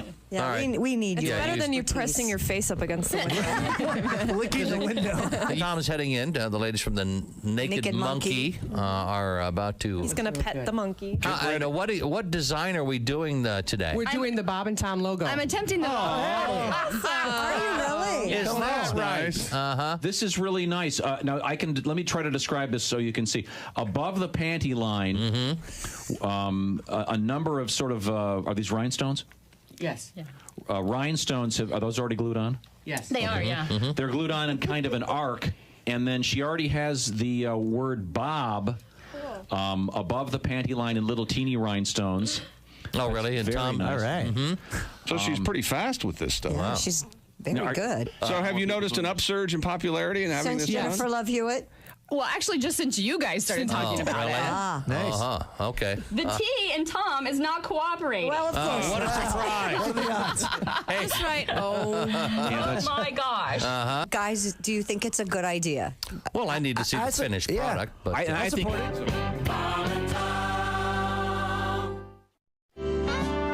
Last time you were here, Eric, you impressed us with your musical skills. You, oh, that's right. You are a manualist. Manualist. I am. Now, for those that don't know what that means, manualism is the art of manipulating one's hands to make. There you go. To make that sound. That wasn't me yet. I didn't. There we go. You must be. Sorry, excuse you me. must kick ass That at was parties. that was my no hands. Yeah, I know the chicks dig this. Yeah, I know they do. Yeah, if you're at a party, Yeah, this is my go-to on a first date. I'm gonna say, if you're at a party and you see Eric and there's a big group of guys hanging around him, this is what they're doing. They're looking for that, and then my Dungeons and Dragons kit too. As I'm doing that. So, Give us a sample. All right, there you go.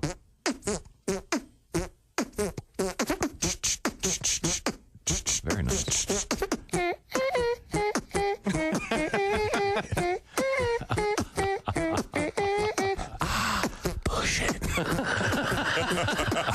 I see the group of guys laughing now at the party. What? Wow. While the girls are all over there rolling their eyes. That is amazing. Have you ever been laid doing that?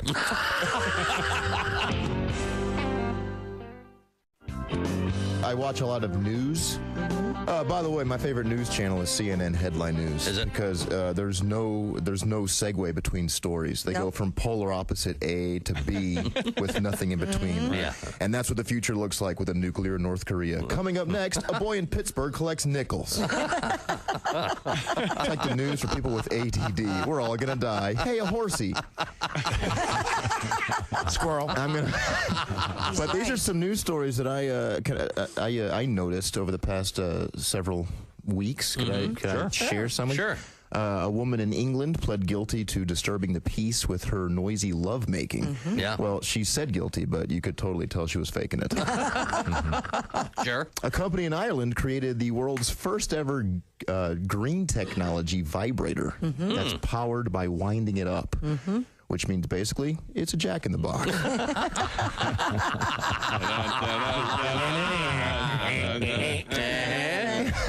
Technically, it is. Sesame Street turned 40 years old last year, which you could tell because Big Bird got an earring and a Corvette.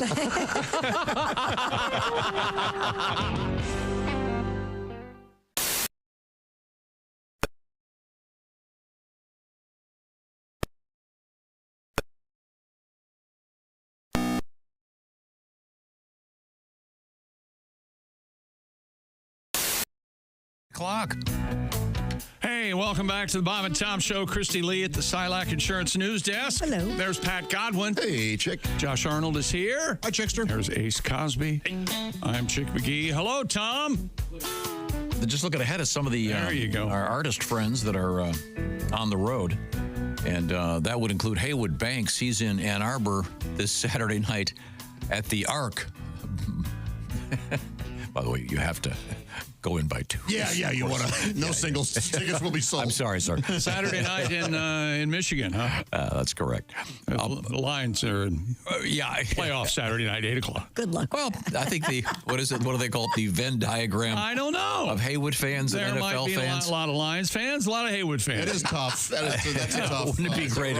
Wouldn't it be great to booked it in June? And wouldn't it be great to call the people at the Arc and say, "Look, we'll give you $100 if you put the TV set Above Haywood's above head. Haywood's head." just sabotage. Now, Pat, you've told me about situations in which you've been on stage and they've got a big screen TV. And they have them on. You have to have the argument with the guy or the person in charge. They never. Yeah, it's like during the playoffs and you're doing comedy. I'm sorry, we don't turn the TVs off for nobody. Sorry. It's like, we're going to lose that whole bar. People, they're enjoying themselves. They don't want to be bothered by your comedy. Well, there won't be a playoff game, will there? Friday evening, February 21st at the Riverside Casino and Resort. We're doing a special edition of our show that morning from the Riverside Casino and Resort, thanks to our friends at 100.7 The Fox in Cedar Rapids. A special edition of this show. And then that evening, I'll be your host for an event featuring Josh Arnold, Al Jackson, Jeff Oskey, and Pat Godwin. Well, that'll be cool. Get the details at riversidecasinoandresort.com. Now, we turn that way. I can see her right there. It's Christy Lee. She is at the Silac Insurance News Desk. What's going on? Well, a new AI-powered male sex toy. Here we go. Allows users to sync their devices with videos and video games. Oh, yeah. We've been waiting for this. Yeah. The company known as Lovense. I don't know how to say this. Lovense. Lovense. Boy, that is a bad name, isn't it? It is. Lovense. Lovense? I don't know. Yeah, it sounds like, hey. Lovense unveiled its latest smart sex toys at the CES Technology Show in Vegas, and it includes the new Solace Pro, a male masturbator equipped with artificial intelligence that synchronizes with video content so users can feel what they watch in real time. I mean, this is so wait a minute. Crazy. So does this sync to pornographic videos or to video games? Both. I would think absenteeism would spike at workplace. I would think. The device can be integrated with video games as well, providing seamless vibration feedback based on on-screen actions. And you can remotely pair with a partner's toy like the Mission 2 vibrating dildo to enable intimacy over long distances. Boy, what happens if you accidentally watch the Lorena Bobbitt story? Yeah. Whoops. So wait a minute. I got to get this straight. So you could pair this with, this is like a him and her thing, I guess. You can do that, or you can. So do she's it by got yourself. the one, and you've got the. Yeah. So is this some kind of a sleeve? Is this when you're done? When you're done, can you use it as a koozie? Who replaced my porno with Edward Scissorhands? But you can do it with video games. The company said that it's paired with over 30 different games to offer, quote, thrilling gaming interactions for enthusiasts. Well, Ms. Pac-Man is going to need Visqueen like she's at a Gallagher show. Yikes. Well, there have been for a long time X-rated video games, right? That must be what they're going to connect to. Oh, yeah. really? I didn't know that. Oh. If you're using these toys, we have. Wait a second. I'm looking at this thing and. Does it look like it's something that is hands-free? Got to be a sleeve, you know what I mean? right? It's kind of complicated. It looks like a tennis can, but super high tech with some kind of attachments on it. So it's a fleshlight that. Yeah, and then at the bottom, what looks like a kind of a fleshy donut. Sure. Oh God. A fleshy donut. But at the same time, Josh, look at this. It looks like a it looks like a still picture from a Star Wars poster. I mean, it's very high tech. There it is. Oh my. Yeah, there you go. Look, I mean, realistic thrusting sensation. It's a cross between a fleshlight and like a 1988 camcorder. Yeah. Yeah. Oh yeah. Or one of those Hess trucks, those model trucks. Man, it's that big tube. You mean like a tanker truck? That is sexy. Yeah. I'll be honest. I'm not ready for that. No, I'm not ready for it. Nope. Yeah. Whoa.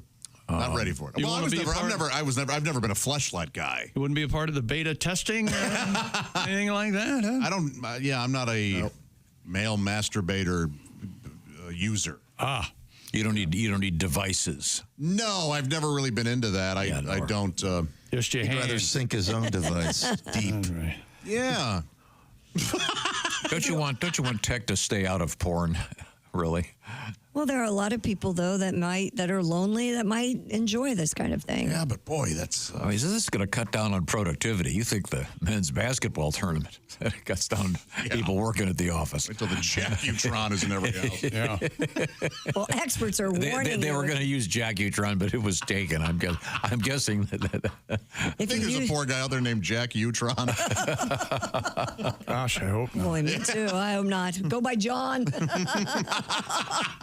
Experts are warning consumers of remote-controlled sex toys that are vulnerable to being weaponized against their users. So if you're using something like this, sales of the internet-enabled sex toys have been growing in recent years. However, A report commissioned by the UK's Department for Science, Innovation and Technology has found many of these devices and apps are not encrypted, making them vulnerable to cyber attacks from malicious third parties. Not only is intimate data at risk of being used, but the report said a malicious... So, in other words, the previous story about this penile sleeve, right? They're implying that unless it's encrypted, someone could all of a sudden feels like one of those blood pressure cuffs. Hey! A malicious person could remotely take control of your device while being used. A research leader at King's College London stressed there is an urgent need for policymakers to address these security risks. Can you? How'd you lose your penis? Well, my Jackie-tron was hacked. Yeah, and you think that's bad? They got my butt plug. I noticed you were standing. This is horrible. Yeah. We've had the stories about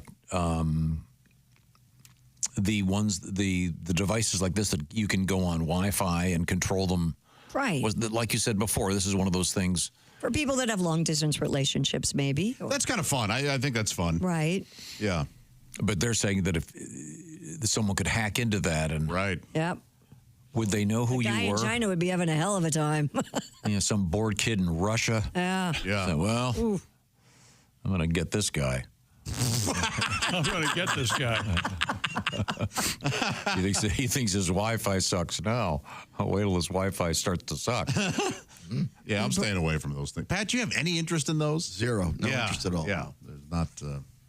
I like real people, real good times. Oh, yeah. You're a people person. I am indeed. Absolutely. And I've been in your apartment. You can barely find the remote for your TV. I can't. But if you had to Shaq find had to help me. If you had to find the remote for the Jacutron. Hey, what is it in the Jetsons? Hey, Jane, stop this crazy thing. Right. It changes the meaning of that with George Jetson. You mentioned a butt plug. According to the Food and Drug Administration, a woman was hospitalized recently after she'd placed into an MRI but had a metal sex toy in her rectum. Oh, no. The 22-year-old patient did not disclose that she had a butt plug inserted when she underwent her MRI. Uh-oh. When the MRI was over, the woman reportedly screamed out in pain and was taken to a hospital. So this must have been on one of those not in a hospital MRI, but those other places. The FDA provided no other details about the outcome of this case. So we don't know exactly. Because I don't think it's going to, the MRI isn't specific as to how, it's not going to ease the butt plug out of the way it went in. No. It's going to. Are you asked to disclose? Well, you have to disclose if you have any metal, of course. Yeah, you do. I have metal. Why don't they put people through a detector real quick? That's a great idea. Because sometimes, I imagine old people sometimes forget what they have in them. Is titanium considered? I don't know. But they refer to it as undisclosed butt plug. Uh-huh. I believe they're opening at Bonnaroo. They're very good. I'm not going to have you besmirch one of the finest alt. I'll have to ask Sam. He always goes to Bonnaroo. I'm just wondering. Yeah, just the undisclosed butt plug. Yeah, they got a new violin player. It's amazing. Oh, this poor woman. I can't even imagine. Oh. You should have known better. Yeah, don't put things up your butt. Well, she was. I think when women do that, or men, I guess too, they're planning for something. They're loosening things up so that they're ready for. Yeah. Oh. At least that's how porn stars do it. Really? Okay. Yeah, they'll keep a butt plug in themselves for a couple hours before they go to set. Is this like swinging a big heavy bat before you go up to bat? Exactly. Yeah. Okay. In fact, you could do that instead of the plug. Sure. Although, by the way, first time chick, fungo bat. Oh yeah, they're a little more slender. That is disturbing. But I haven't had an MRI in so long. I forget. Do they give you a lecture and say, by the way, do you have? What if you have braces, for example, on your teeth? That's a real. I don't know. Good question. I don't know what they would do in that case. They're not real concerned with titanium being in there. Like I have 8 pieces of it in my back. I had an MRI about 3 months ago. They were not concerned about it at all. Oh, okay. So it's not affected by the... Yeah, I didn't think Titanic was magnetic. What about the rectal iron fist? Did you? Yeah, how about you didn't have that in. Now, does the fist come out sort of like those old picks? Yeah. They told me to take that out. And by the way, you want to treat that much like a skillet. You don't want to scrub it down. No, it's seasoned. You want. Oh, you guys. Well, we're just helping people out. I just want to get back to this for 1 second. So there's this metal object inside her rectum. Right. Yeah. And the machine just pulls it up. It's going to, or to the side. It went the wrong way. It's not going to evacuate the way. No exit to Brooklyn. So it doesn't go out the back. So I was going to say, so the MRI machine, talk about ripping her a new one. It ripped her a new one out the front. We need more details on this because, how would that work? Because it also says she didn't start screaming until after the it was MRI. over. So I wonder maybe they couldn't hear her. Oh, boy, I would hope they're able to hear I would screams. hope. Yeah. Well, they heard mine. I'm terrified of the MRI. Hey! This is from the Food and Drug Administration, so I wonder if they'll release the final result. I mean, I'm not looking. you have to wonder if maybe she was in an accident and was unconscious. I don't know. Wouldn't you say, oh, by the way, wouldn't one of the attendants go, by the way, if you have any metal? She must have been embarrassed, or she didn't know it was metal. I mean, sure, on occasion, I've forgotten about stuff in my butt. I can remember walking around. Has anybody seen the keys to the Suburban? Oh, of course, I shoved them up my ass. You know, it's ironic. I put them there so I wouldn't lose them. Isn't that ironic? Okay. Detail. By the way, how far are we away from having a chip put in our finger so we get in our car and it just starts? Is that going to be very close? Yeah, I would guess. Yeah. And then there's going to be a rise in index finger theft because somebody wants your Rolls Royce. Yeah, eyeball theft. Yeah. Is that like a movie thing, or that when they want a retina scan, do they actually take people's eyes? They have in movies, yes. Yeah. But I have more on this story. According to this, and this is from the Daily Mail, the result was the object being dragged up through the patient, potentially damaging organs and tissue along the way. Yeah. She was lucky to remain alive, according to this story. It's like a torpedo going through you. Yes. Oh, God. What a way. Does it say what country this happened in? The patient reportedly purchased the sex toy on the basis that it was 100% silicone. Oh, okay. So which, while still unadvised to have been inserted during the scan, would have been safe. Okay. But it apparently was not. Well, she's not a complete idiot. No. It's not like microwaving your tacos in aluminum foil like I did. Like my son did. There's nothing like that. No, the taco was in one of those recyclable paper things. I didn't realize that they'd wrapped it inside that. Oh, no. Oh, my gosh. Sparked quite a bit. Wow. But this was in the United States? Yes. I believe so. Because this chick, if you go to the UK, you have to have a butt plug adapter. That's right. Sure. Yeah, you can't use the American. Universal plug's what you need. Yeah, the butt plug. Be sure to get that. Yeah. Very, very, very. You run out of power. I can show you the x-ray if you'd like to see it. Oh, that's okay. Okay. How far did it go up in? Pretty far up there.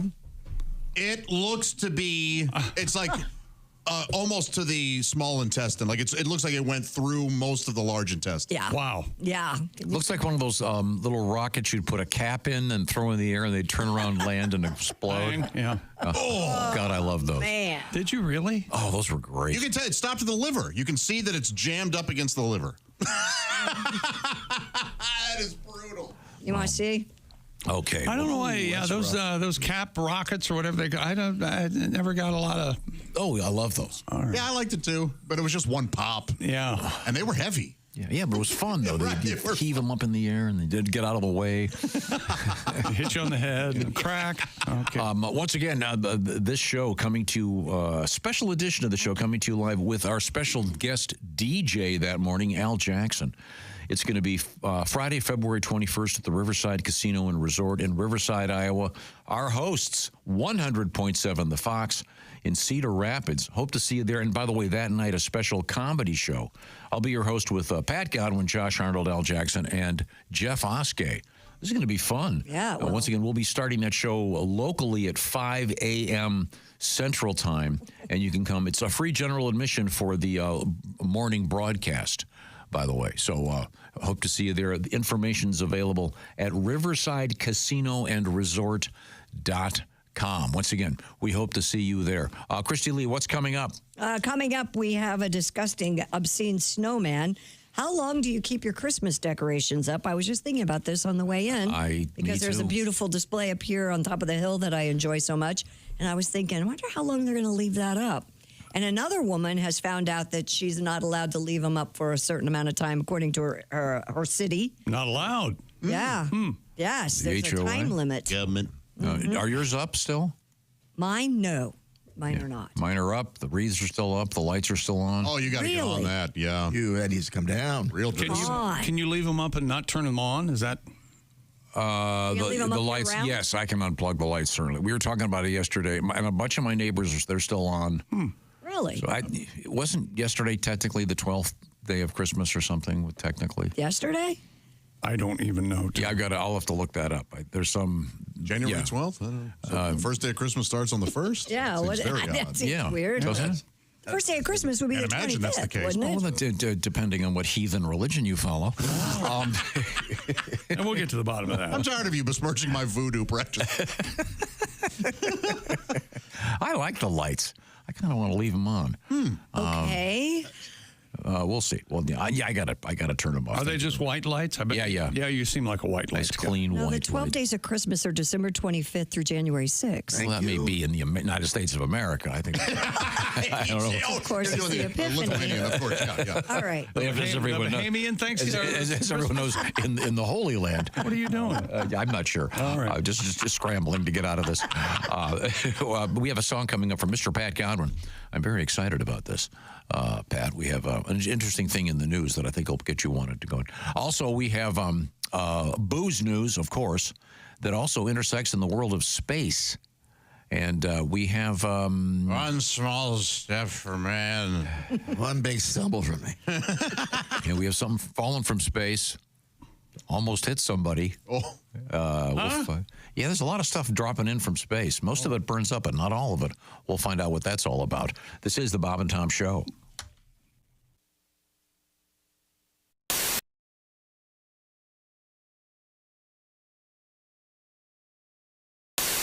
Hi, Christy Lee here. How would you like to go on vacation with me? No, seriously. Join me September 28th on a journey through the lovely landscapes of England, Scotland, and Wales with Paulette. We'll travel through the charming countryside and also experience the historic cities of London and Edinburgh. Experience the best of Britain's rolling countryside and bustling cities rich in history and culture. We'll see the iconic landmarks of London. Visit the storybook villages of Oxford, Chester, and Shakespeare's Stratford-upon-Avon. We'll behold regal jewels of Edinburgh's castle and visit the medieval walls of York. This and so much more. The best part? Paulette makes travel easy, including flights, meals, hotels, sightseeing, and local experiences. It's all planned for you. You can just sit back and have the time of your life. Don't miss your chance to see Britain with me. This is going to be a great group and an amazing trip. I already know we're going to have so much fun. Call Colette at 800-581-8942 or visit bobandtom.com to learn more. Don't miss out. Call Colette at 800-581-8942.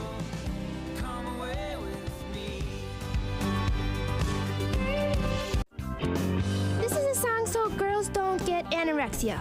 Okay. All right. Ooh, I wanna be a plus-sized model, the kind that can't run very far. Doodle-doodle-doo. 'Cause if I could only be a plus-sized model, I know I'd be a big, big star. Please feed me. So some people get sensitive about it, but don't, because the beautiful women are the big women. I agree. And I gained some weight, then I couldn't afford to keep it. Here we go, and I want a carbo load without having to exercise. I don't want to worry if the fat goes to my thighs. I wanna wear a plus size brassiere for room. I wanna eat chips and wash them down with beer. Well, I've got a plus size dream, but I'm plus sized. Ornery for the best job in the world goes to the bigger girls than me. They're all sluts.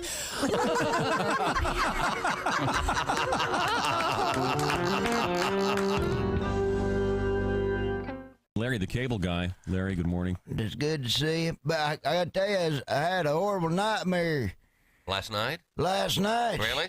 Before I come in here, I dreamt I drunk the world's largest margarita. And woke up this morning, there was salt on the toilet lid. Thank God I didn't eat the worm in there, I'll tell you that much.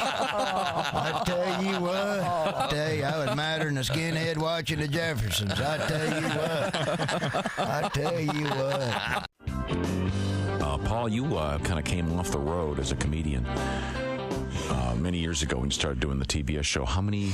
We started in '95, so really 14 years. Wow, doing it. But you occasionally go back out on the road and do stand-up. I do. I took a little time off the last couple of years, but now I'm getting back out there. You know, it can kind of burn you out being on the road. But, you know, I always see stuff on the road that you just don't see anywhere else, and it just makes you laugh. And I was staying at this hotel, and one of my club dates, and I go down to the jacuzzi, and there's a sign above the jacuzzi that says, "No one shall jump or dive into the jacuzzi." Now, if you're going to dive headfirst into a jacuzzi, are you really going to be swayed by the word shall? Come on, boys, let's go into jacuzzi. Hold on, I see the King's English. Wow. What the heck? I'm guessing that was a lawyer. They really should have. That just made me laugh all day. That takes away the loneliness of the road. Because it can't get lonely.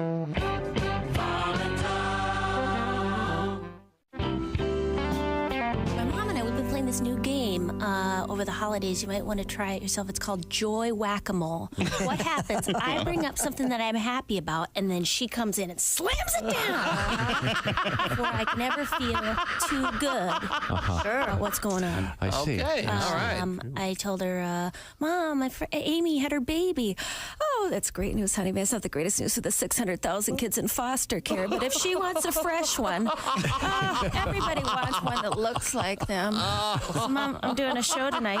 Oh, sweetie, I have a joke for you. Listen. A friend of mine, Quinsley, she was in foster care. She was airlifted out of the Sudan in the late 90s. She'd been bearmed and belegged by the Janjaweed, the horseback militia. She'd love to do stand-up, but she can't. And she's just a hoot. She's in a hospice situation. It's really just a matter of time. But the priest comes in and asks her, would you like us to light a candle for you in the chapel? And she says, sassy as you please, teletyping through her eyelids. Well, how many candles you got? Because so many horrible things have happened to her and keep happening. Sweetie, have a good show. What you do is so important. Occasionally, I will sing in my stand-up act if I'm talking about a particular band thing. Like right now, I kind of talk about the fact that grunge STP is getting back together. You know, Scott Weiland. Sure. So I kind of do a mild dancing impersonation of him to prove that you have to be on heroin to dance like that. And and the fact that he's actually our generation's Keith Richards. If you've noticed, nothing will kill him. He's been kicked out of 2 bands because they thought he was going to die, and then he didn't die. He's still alive. I hear him, and they're like, whatever. Well, let's record another album. Who cares? I like their music. So. Yeah, absolutely. And I think we can all agree that that grunge is the one good thing that AIDS gave us. I think you can pretty much argue that. Nothing explains the biggest left turn in the history of music like AIDS, because it literally was like 1 week we were like, don't want nothing but a good time. AIDS, I seem to recognize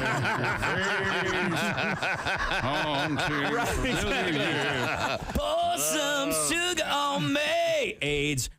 Q95 presents Money for Something. Your shot at winning $1,000 an hour, 9 to 5 today. I will issue you a keyword in a little more than an hour right here. Welcome back to the Bob and Tom Show. We're all here. There's Josh Arnold, Ace Cosby, Christy Lee, Pat Godwin. I'm Chick McGee. Remember me? I'm back. Here's Tom. Hello, Tom. We are in the O'Reilly Auto Parts studios. And Pat Godwin is across the way. Pat has lost his glasses. I know.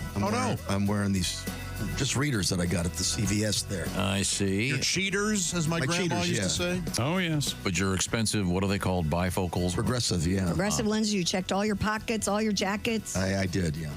All weekend. They're somewhere, though. When did you last have them? Friday. Here? Mm-hmm. Well, At the station. It kind of reminded me. It reminded me when you're looking for something that's lost or you lose something. Well, you need to pray to St. Anthony.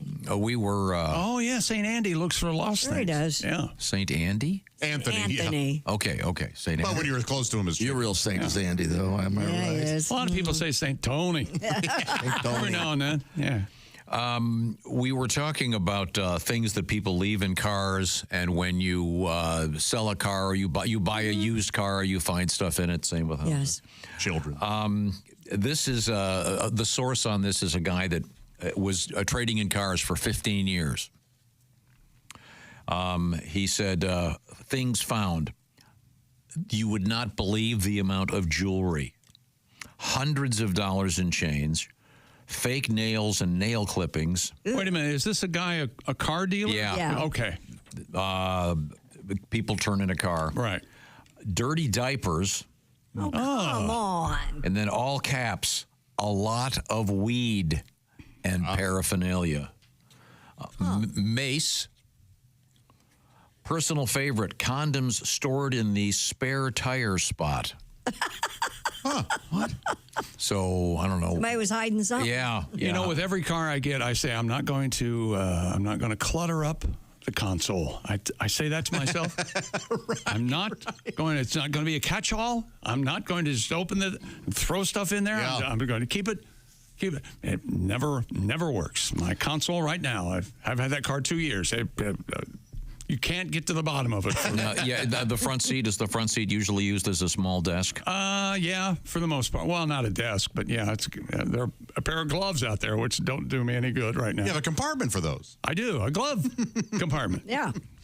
You know, it's odd. Is that an American thing, calling it a glove compartment? Do the British have like it's a map drawer or something? Right. Yeah, that's a great question. I don't know. Yeah, I'll have to find out. Yeah. I have a little plastic tote thing that I put on my front seat, so when I bet you all the junk because I've got people in and out of my car all the time. Yeah. So how dare you take up my space? But why don't you use the center console thing? There's too much stuff in there. Do they get the? Do they ride the passenger seat? I see a lot of people, you driving and everybody in the back seat, nobody in the passenger seat. Oh, no. Really? The little girls, they get very territorial. When they turn old enough to get in the front, they want to be in the front. Oh, really? Yeah, so you've got to be able to evacuate. Fist fights, you got to evacuate all the junk up there, the sunglasses, cursing the matches? gloves, the gum, et cetera, et cetera. So, this guy continues. He has found knives, quote, lots and lots of knives. Nice. And lastly, taking in exchange for vehicles, he has found plenty of panties. And he writes in quotation marks, yes, comma, used. So, I have a knife in my car. You do? In the count, yeah. It's you open it up and switchblade? Like a big knife? A utility knife. Oh. That's the wrong word. Like a box cutter? No, that would be more of a utility. It's like a knife. I'll take this one. Butter. It's a pretty like a Daniel Boone knife. Are you prepared to use it? Knife? I am prepared to use it. Is it for fishing? For gutting fish? It is in there for like if I ever need to just cut something. But I am prepared to use it on a person if need be. Really? If I'm attacked. Okay. I always wanted to start a collection of switchblades, but you can't anymore. They can't. You can't. They're illegal, I guess. Are they? Lock knives or whatever they're called. Yeah. I have a nail clipper. I've got a whole thing in the back. A toolbox, gym stuff. You gotta have it all the time. Have you driving the car with your knees clipped your nails? No. Yes or no? Yes, he has. No. That's a yes. While parked, certainly. Yeah, certainly. Just get some nail manicuring in there while you're just... Yeah, you got to squeeze it. Have you ever done that? No, but I know he has. Very Driving busy. along and got his knees on the steering wheel. Of course you have. You drive with your knees? You can when you're eating He a Whopper. does. Oh, my ex used to do that all the Christy, you know how healthy I eat. If you're eating a nice bowl of organic soup, you've got to. No, I don't drive. All comedians know how to drive with their knees. Huh. At least one knee. Okay. Now, we want to get back to the Silac Insurance News Desk, starring Christy Lee, who's dressed for après-ski with her nice toasty-looking sweater on. A little chilly. Check local listings. Dateline Warrington, UK, or Warrington. People there were upset because there was appearance apparently of a well-endowed snowman on a street. Here we go. A 7-foot-tall snowman sporting a large male member made of snow and a pair of very bold snowballs was put up on the Grappenhall Sports Club's rugby pitch. Oh, well, come on. This is fine where it's at. Yeah. Snowman drew mixed reactions from locals, with one grandfather calling it absolutely disgusting. It's a rugby pitch. Others took the snow sculpture in stride, with one person commenting, "Does he have an OnlyFans account?" Oh, funny. I like that. Yeah, I mean, it's one of those. It's first of all, snowmen. There's supposed to be 3 large globes, correct? Typically, yes. Isn't that the classic snowman? Right. Yeah, this one has 4. From largest to interesting. smallest. Yeah. Yeah, there it is. Oh, that looks okay. Well, yeah. that's all right. That looks fine. The wiener's been blurred out like this happened in pixeled out. China. Yeah, it's like Japanese porn. Yeah. Do the Chinese do that too? I think a lot of the Asian... In fact, I don't even know if you can get porn necessarily in... Oh, in China? Yeah, Yep, you can, but you have to do it illegally. Oh, wow. That guy looks angry. His eyebrows are kind of raised. Yeah. That's a dirty snowman. Oh, there you go. Yeah, but it's barely dirty. noticeable. I meant dirty as in like gray, dirty, Kinda ugly snow. At least it's bigger than his nose. That would be really embarrassing. Yeah. Kind of stubby down there, right? Yeah. Yeah, a little bit. Huge nuts, though. Oh, yeah. Yeah, they are. Boy, there's somewhere there's a horny British woman looking for a magic hat. What, a wash tub full of balls? Isn't that what they say? Something like that? I don't know. Maybe Hot so. Frosty. There you go. Reminds me of a T-shirt I saw over the weekend. Oh, yeah? What'd that say? I'm going to have to semi-paraphrase. Uh-huh. Here we go. Let me see. Let me think if I can even say this. It was a woman of... let's see. This is on the T-shirt, a woman? Yes. No, the woman was wearing it. We don't have to judge. And it said... was she overweight? No. She's a lovely girl. She said... something to the effect of some like dicks, some like chicks, and something to the effect of that. Or does it say that? That's the. Are you paraphrasing a T-shirt? Well, I'm glad you censored it. Did I miss something? What'd you leave out? Is chicks not? Is that the word that you? Who knows? Yeah, So, a guy's named Dick is what you're talking about. It could be. You could look at it that way. Okay. All right.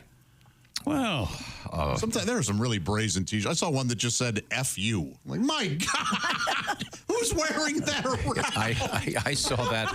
I saw that at the state fair. There's a good this summer. Like, really?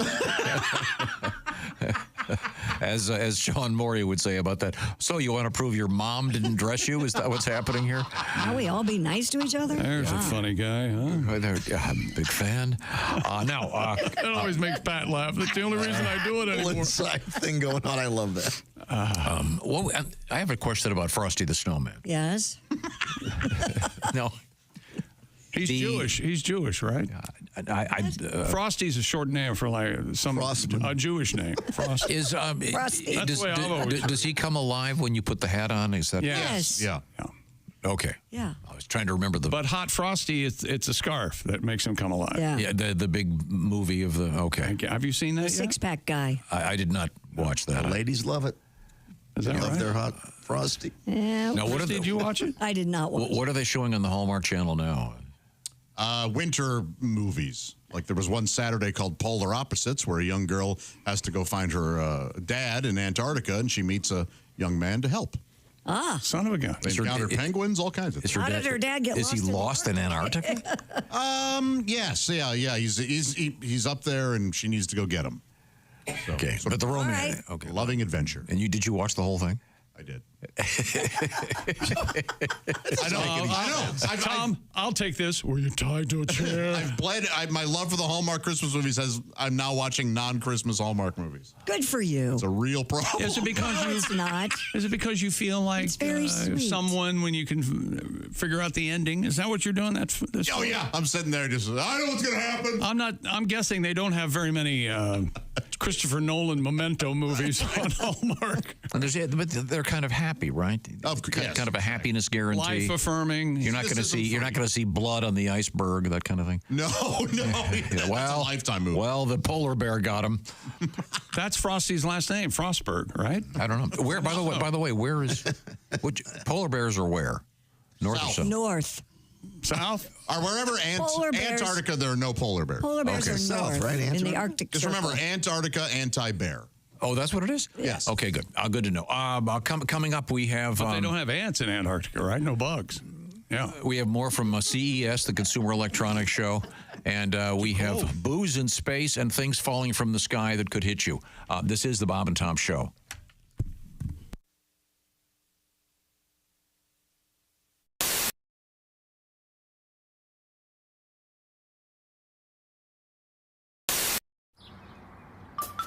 Is that Chick McGee? Why, it sure is. Chick McGee, who knows that an annuity from the folks at Silac Insurance Company means a retirement check in his mailbox every month. Chick works on perfecting his mailbox opening technique. Easy, Mr. McGee. Don't blow that elbow out. Chick isn't quite retired yet. He's just practicing for it. Because one day, Mailbox McGee will be taking his retirement the easy way. SILACINS.com. Silac Insurance Company.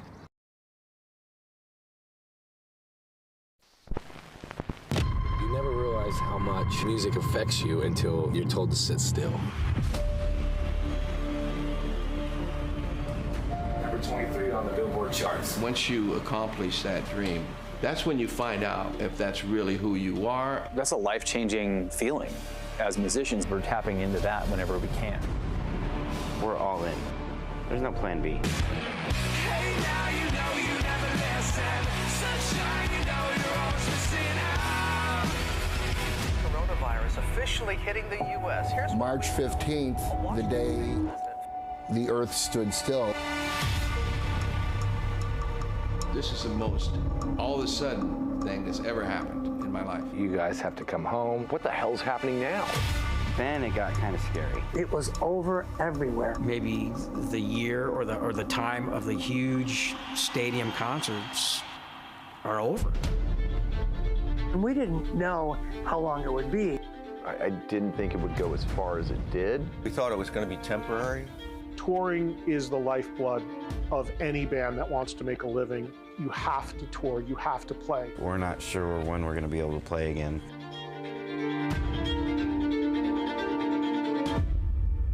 It's starting to chip away at my soul. This pandemic has impacted everybody in the music community. Sometimes I feel like, wow, do I even belong here, you know?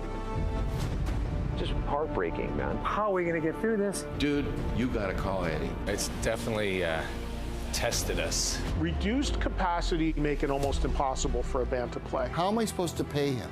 We've been all doing other things to make a living because it's been shut down. He ain't coming for free. When you have something that you love and it gets taken away from you for X amount of days, weeks, months, you just appreciate it more. We all really took this for granted. I miss that a lot. My favorite part of my job was connecting with the crowd. It's the whole connection with humanity that is the most powerful thing. People need that connection with other people. It'll come back. It's just a matter of time.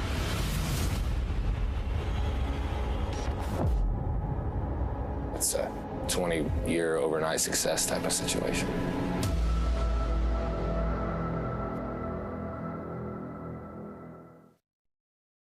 I'm so sorry. Wow. Hello, Bob and Tom Show. Bob and Tom, it's Kenny Tarmac. Kenny. Hey, Shooter, we just landed. Where are you? I'm in ATL, just got in from FAT through MCO. Nothing like a red eye out of Fresno to start a Friday. Wow. I know. Hey, Chick, I was going to update you on my fantasy league. Okay, go, man. You won't believe who I got going this week. Yeah, hang on a second, guys. Oh, okay. It's my sister buzzing in on my burner Bluetooth. You've reached the voicemail of Kenny Tarmac. If this is his burnout sister asking to borrow money she'll never repay him, press 1. Just kidding, sis. What's up, Jimbo? Really? Well, I'm sorry, but well, to be honest, I never liked that damn dog. No, when he humped my J. Crew khakis at Thanksgiving, remember? Well, what does the vet say? Oh, my gosh. $6 grand? I'm just saying this dog is just like your Civic. You're upside down in it. You're breaking up. Move closer to a window. How many bras did he eat? Well, Mom told you about smoking your jazz cabbage in that tiny apartment. Sounds like oh, boy. Yeah, well, apparently I should have become a vet because that's almost more than I make off commission as a Region 4 sales rep at Smear Corp. No, I'm not bragging. I'm just saying I'm not the one who got divorced, kept the dog, and then got fired from Quiznos. I don't know, Jed. Your dog's too ugly for a GoFundMe. Well, and not to mention, just think about the pitch. Please help save a dog named Kino. Yeah, those are good odds. No, next dog at least go with blackjack or craps. Hang on, Skyhag's coming over. We've already landed. What? It doesn't matter what position my tray table is in. I'm running numbers. Oh, ma'am, are you familiar with the McCurdy Award? I know you're doing your job, but unless you also happen to be a vet or can Venmo 6 G's to my stupid sister, get the hell out of my personal workspace. By the time we're about to have a code 7, I'll call you for Phoenix. Boy, he has a lot going on, doesn't he? Oh, man. Oh, man. It's Cosby. Here he is with his joke of the day. What did the judge say when the skunk came into the courtroom? Oh! What did the judge say when the skunk came into the courtroom? Odor in the court. That'll be getting told in courts throughout the country. Odor in the court. Oh, man.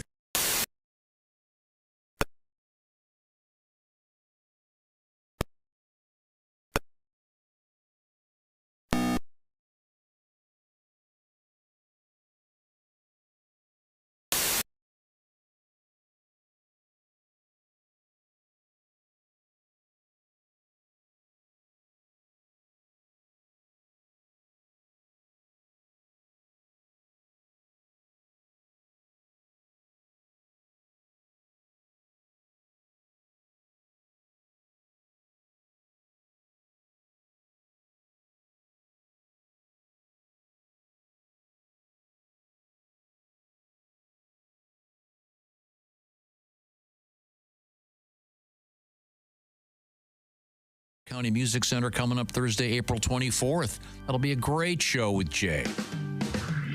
Hey, welcome back to the Bob and Tom Show. Christy Lee at the Silac Insurance News Desk. Hi, Chick. Good to have you back. Thank you. There's Pat Godwin. Hello. There's Josh Arnold at the I Hate Steven Singer sidekick chair. And Chick, it's a new year. That means a new rose. Steven Singer Jewelers, brand new 24-karat gold rose. The new color, peacock teal. Get it before they sell out, because they will, exclusively at IHateStevenSinger.com. Ace Cosby's there. Hey, I'm Chick McGee. Hello, Tom. Hello, Chick McGee. We are in the O'Reilly Auto Parts Studios.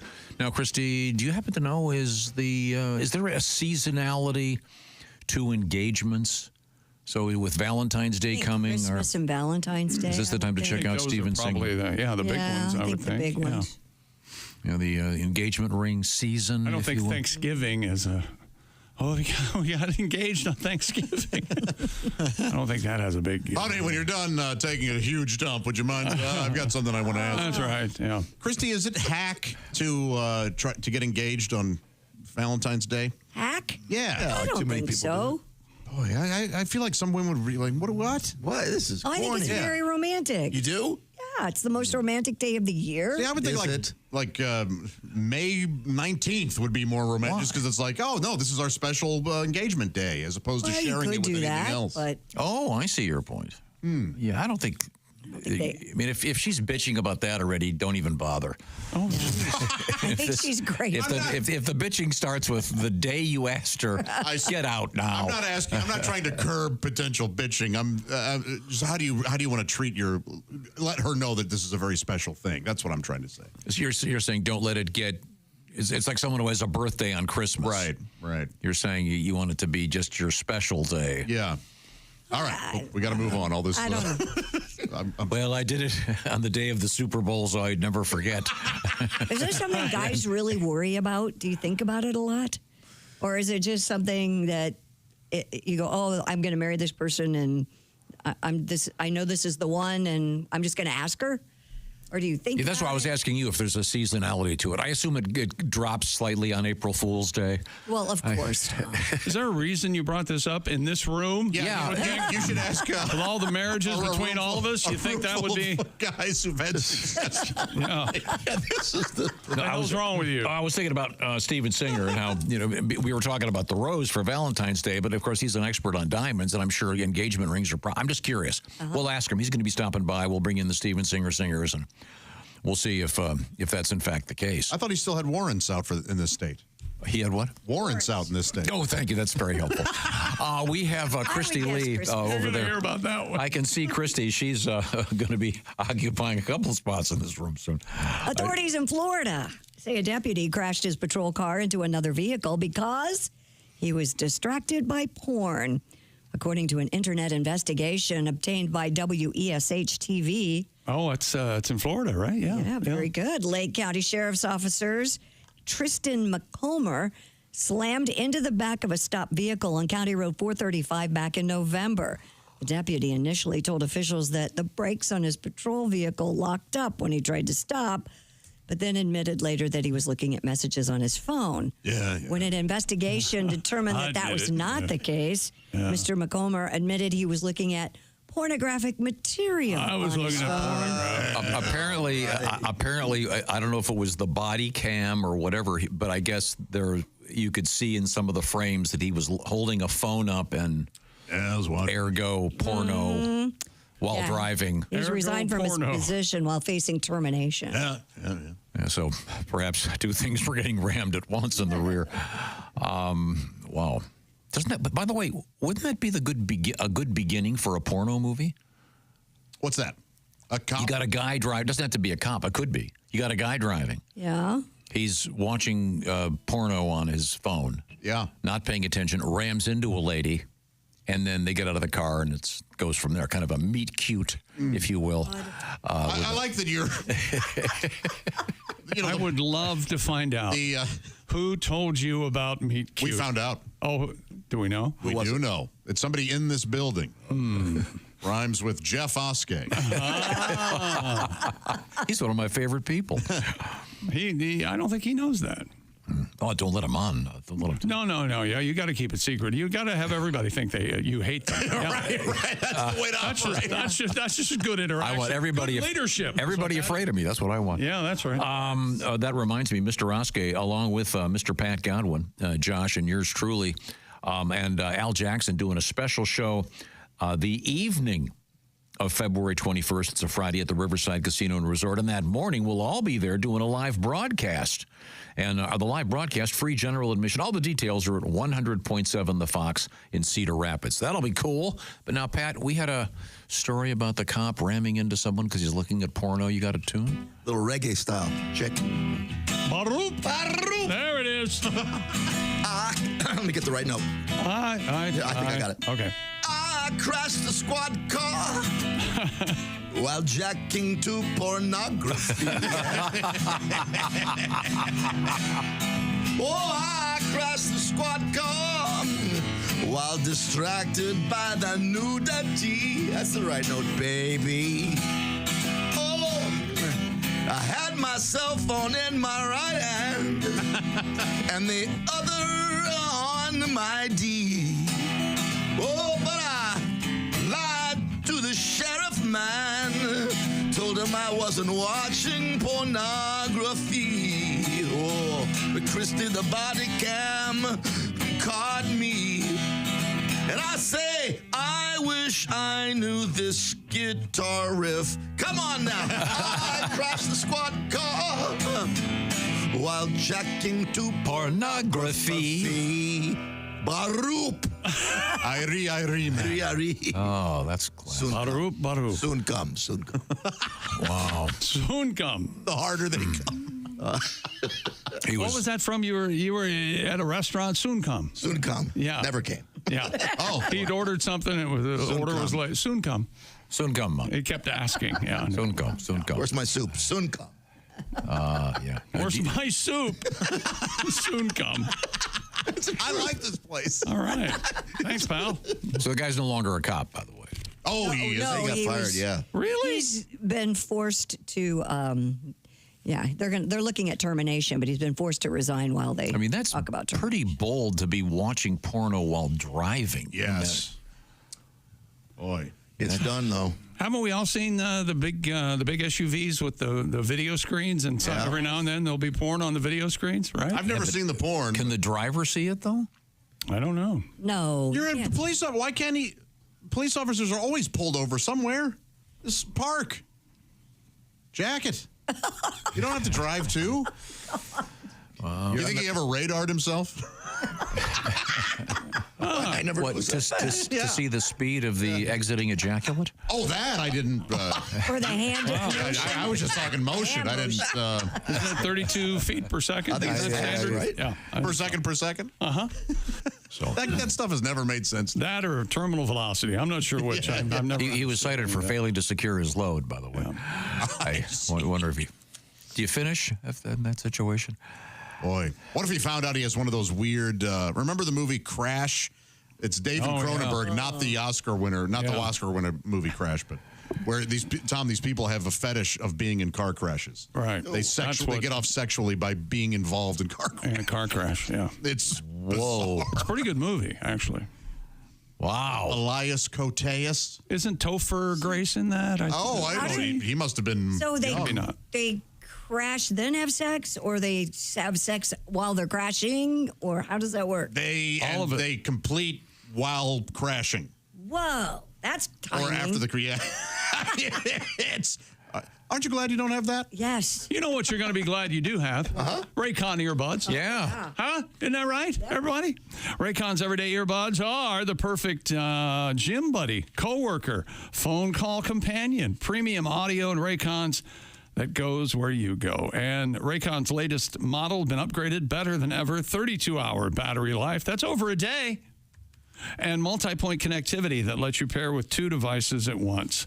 The earbuds also come with active noise cancellation, often difficult to find at an accessible price point, but not with Raycon. Oh, no. Raycon start at just half the price of other premium audio brands. Plus, Raycon's everyday earbuds are now available in a variety of unbelievable colors like blush violet, royal blue, forest green, rose gold.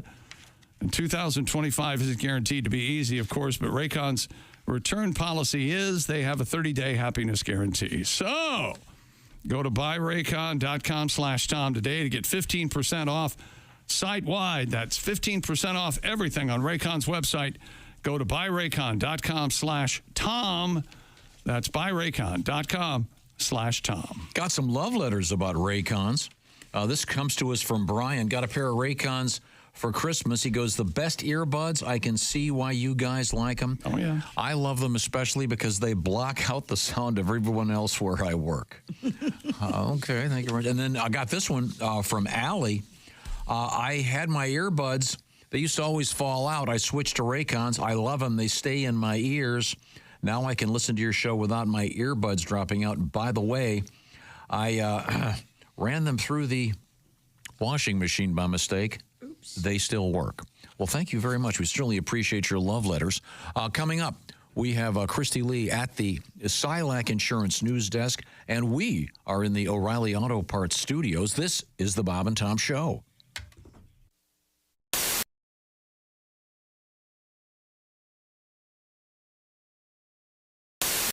Hi, Christy Lee here. How would you like to go on vacation with me? No, seriously. Join me September 28th on a journey through the lovely landscapes of England, Scotland, and Wales with Paulette. We'll travel through the charming countryside and also experience the historic cities of London and Edinburgh. Experience the best of Britain's rolling countryside and bustling cities rich in history and culture. We'll see the iconic landmarks of London. Visit the storybook villages of Oxford, Chester, and Shakespeare's Stratford-upon-Avon. We'll behold regal jewels of Edinburgh's castle and visit the medieval walls of York. This and so much more. The best part?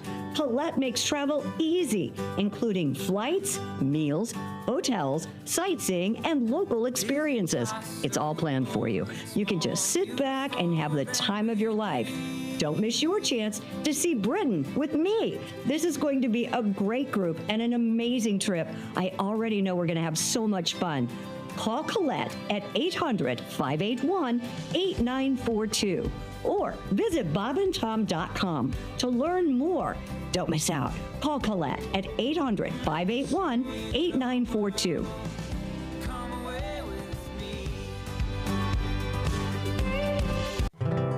I always heard that his herb was top shelf.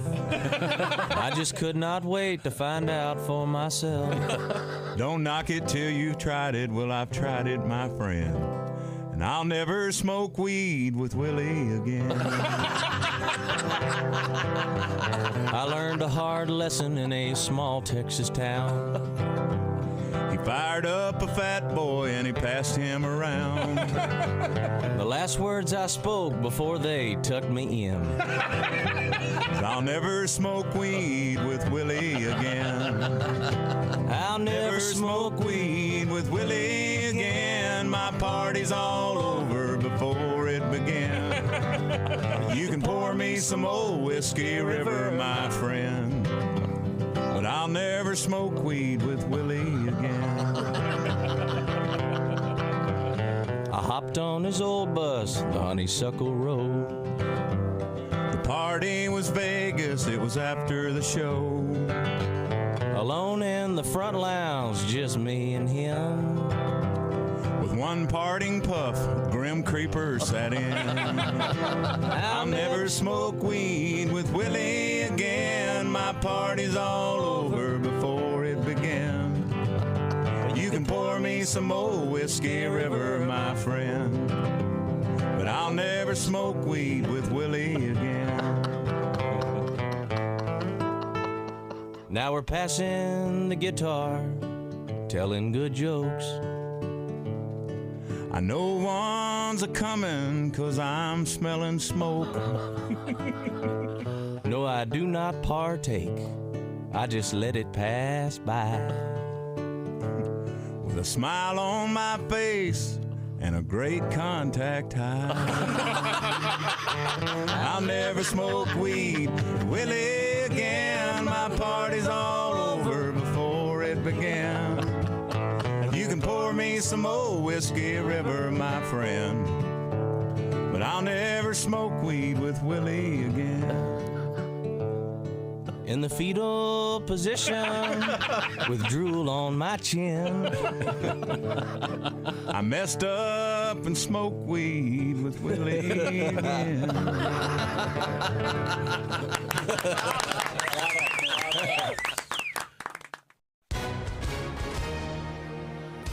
Hi, everyone. If you were injured in an accident, listen up. We have legal professionals standing by right now. You can find out how much money you can potentially get for your accident. I'm Tori Shulman, along with my co-host and spokesman, Al Jackson. So, Al, tell the viewers at home who should be calling right now. Well, Tori, it's just like you said.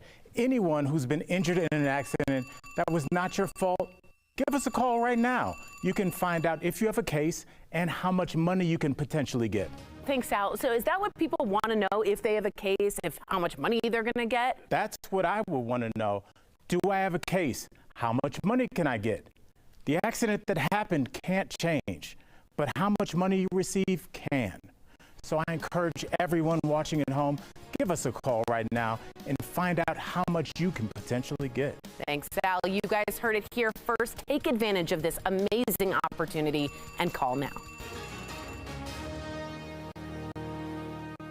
When you become a Bob and Tom VIP member, you get more and less. Wait, what? Which one is it? More or less? It's both. VIP members get more stuff to hear and less commercials not to hear. So Bob and Tom VIP is a good deal? Yeah, more or less. So how about giving Bob and Tom VIP a try? Get the link at bobandtom.com.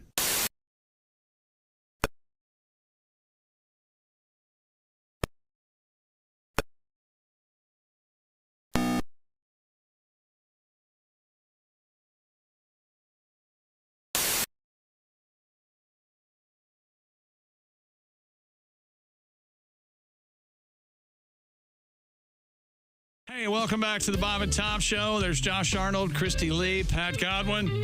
Ace Cosby's here. I'm Chick McGee. Welcome back, Chick. Well, thank you very much. And here's Tom. Welcome back, Chick. Yeah. We are in the O'Reilly Auto Parts Studios. Well, this is a nice groove. I like this very much. Christy Lee, of course, is at the Silac Insurance News Desk. And Josh Arnold's at the Steven Singer, IHateStevenSinger.com sidekick chair.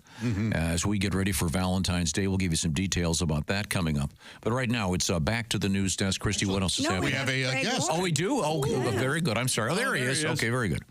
Hey, Greg. Hey, Tom. How you doing? Good. It's comedian Greg Warren with the Warren Report. Back at your house, you've got all the photographs of various famous Warrens right behind you.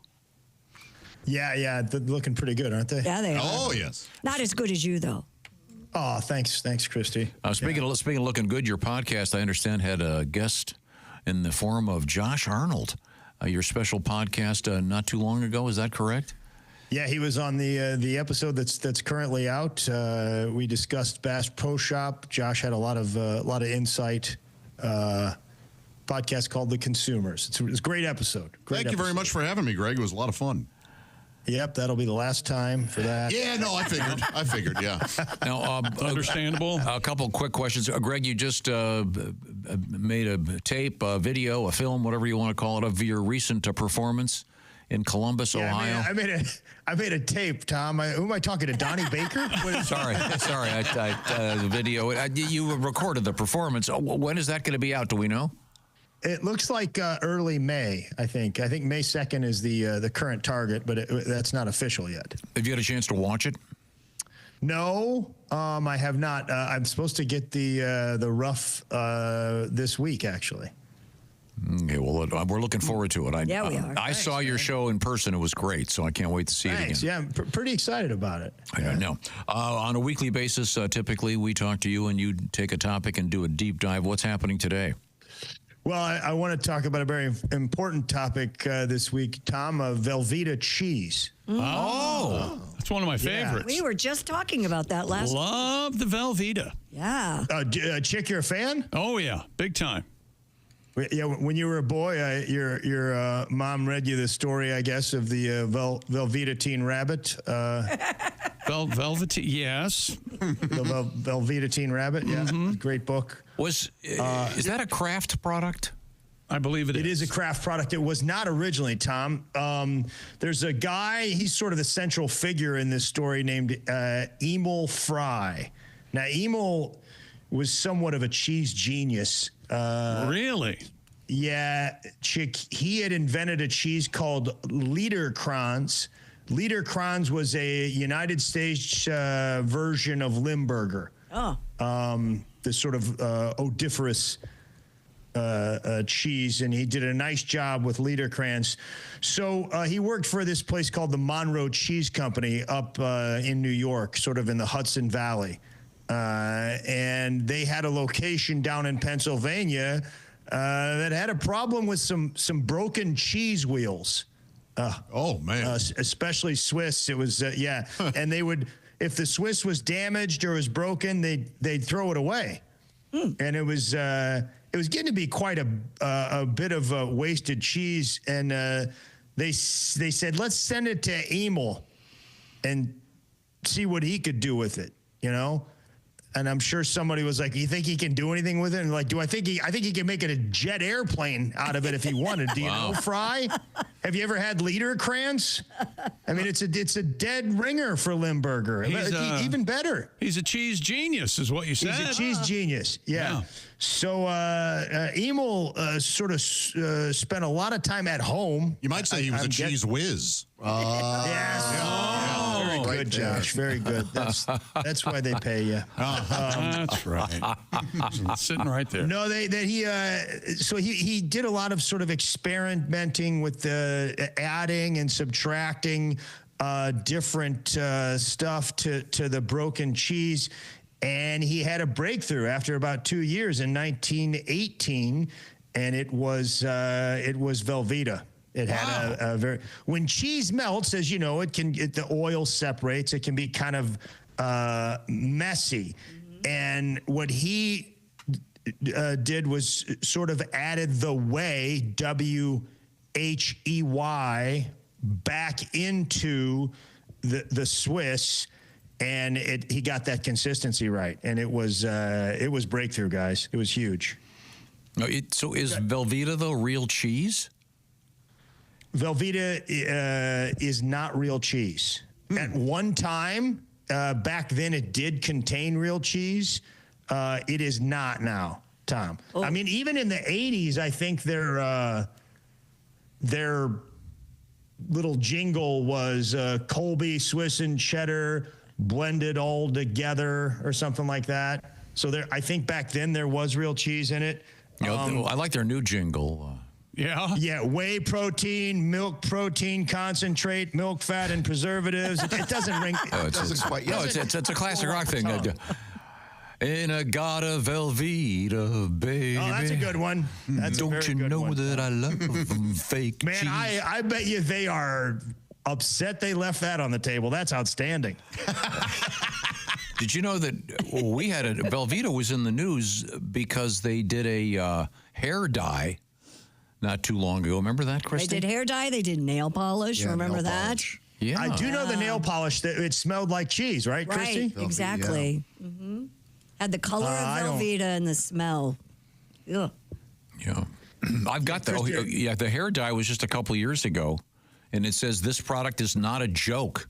It was written up in Food and Wine magazine. It was available. It was called Velveeta Gold. You could dye your hair. Yeah, the liquid gold or something. They were trying to do a Velveeta martini too that as I understand, did not work out so well. By the way, the Velveeta brand manager Stephanie Vance said they're trying to help fans live La Dolce Velveeta. You gotta love I like that. it. That's nice. I like it. Don't take themselves too seriously. That's great. Do you guys know what whey is? Yeah, like curds and whey. Little Miss Muffet. That's right, Muffet. Right. Muffet was probably the one that was most involved with whey. Old Lady Muffet. She paved the way, really. Yeah. Way. Wow. She's got a way about her. Let me tell you something. She's got a way. If a spider sat down next to Emil Fry, he would not be phased. Okay. Yeah. No. There's nothing to be. Fry wouldn't be afraid at all. No.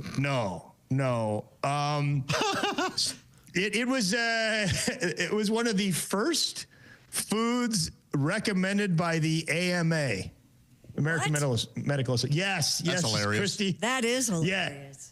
Yeah. Now you got to remember, this is in the 1931, and I think they were also saying cigarettes were. Velveeta, the best cheese to have were crackers and cigarettes. Prescribing cocaine back then. Yeah, they said Velveeta had all the necessary nutritional value to build firm flesh. Well, that's what you need. It's firm flesh. Yes. You do. Yeah. Josh, your favorite R-rated comedy was Firm Flesh 5, right? Wasn't that? Yes. Yeah. That's the one where they brought back Steve Guttenberg, and I thought it was one of the finest sequels. How many hard bodies did they make? Okay, I know. Not enough, I can tell you that. All right, I Googled Velveeta, Greg, and you're not going to believe what I stumbled on. This was from a year or two ago. Strippers at a Los Angeles strip club were trying to unionize. And one of the strippers in question uses the stage name Velveeta. Yeah. So there you have it. How does that make you feel, Greg, that you call in with a report ready on Velveeta, and while you're doing Tom decides he's going to Google Velveeta. Right. And then read to us. How does that feel, Greg? Does that hurt? Does it annoy you? I think it's fun that the strippers are joining the union. I wonder if it'll be SAG for the older strippers. All right. Well, I'm sorry, Greg. Continue continue to inform. I just thought that was interesting. Did you wake up this morning just knowing you're going to try to find a way to get to that SAG joke, or did that happen organically? No, I just Googled the word Velveeta. To answer your question, Josh and Chick, it hurts a little bit. Sure. I know exactly where you're living. Well, Greg. tell me more about Velveeta. You're not paying attention. Why would I? What are you Googling now? What are you Googling now, Tom? Nothing. You know, my favorite fact about Velveeta is all Velveeta during the processing, it is clear. And the color, the color you see at the end product is they've added that color. It would taste the same were it clear or green or brown or whatever color you want to make it. I don't care what is in it. I don't care what it's in it. It makes the best either. macaroni and cheese, as Judge Hooker will tell you. It's so delicious. It's so good. I can't. Christy, a lot of people use it to. A lot of people use it to make fudge. Actually, that's really interesting. Fudge. Yes. Yeah, fudge. Do they make it around the corner? I've never heard of cheese fudge. That sounds horrible. It is. And then in 1978, that Velveeta shells and cheese was introduced. And I think that's what you're talking about. Wait a minute, Greg. Tom had a problem. No one heard what he said. What did you? Let's go back and. No. Oh, I heard it. We heard it. We all heard it. Around the corner. What was it? Around the corner. If the fudge is made. Around the corner, fudge is made. Right. Hey, Greg. Just rest of the lemonade. Greg, did you know that in the early days of margarine, in some states, they had. Now he's doing margarine, Greg. Oh, no. This is actually on topic. In some states, it would come with a powder because they weren't allowed to have it look like butter. The dairy lobby had prevented that, so it would come with a yellow powder, so you would mix the two together to make it look more like butter. Well, how did Velveeta slip through that? I'm curious as to how Velveeta got by with adding the color. Well, it's an outstanding. They finally came out in I think it was 2002. The government said you cannot call it cheese spread. You have to call it cheese product. Which I kind of think with those things, they ought to be grandfathered in. You know, like they've been called cheese for all this time. Let them just call themselves cheese. I don't know. Yeah, but it's on a shelf in the store. It's not even refrigerated. It is shelf stable, Christy, is what we call that in the grocery business. Is that what you call it? Shelf stable. I don't care what it is. I had Hawaiian Punch, which was a shelf stable juice product. Okay.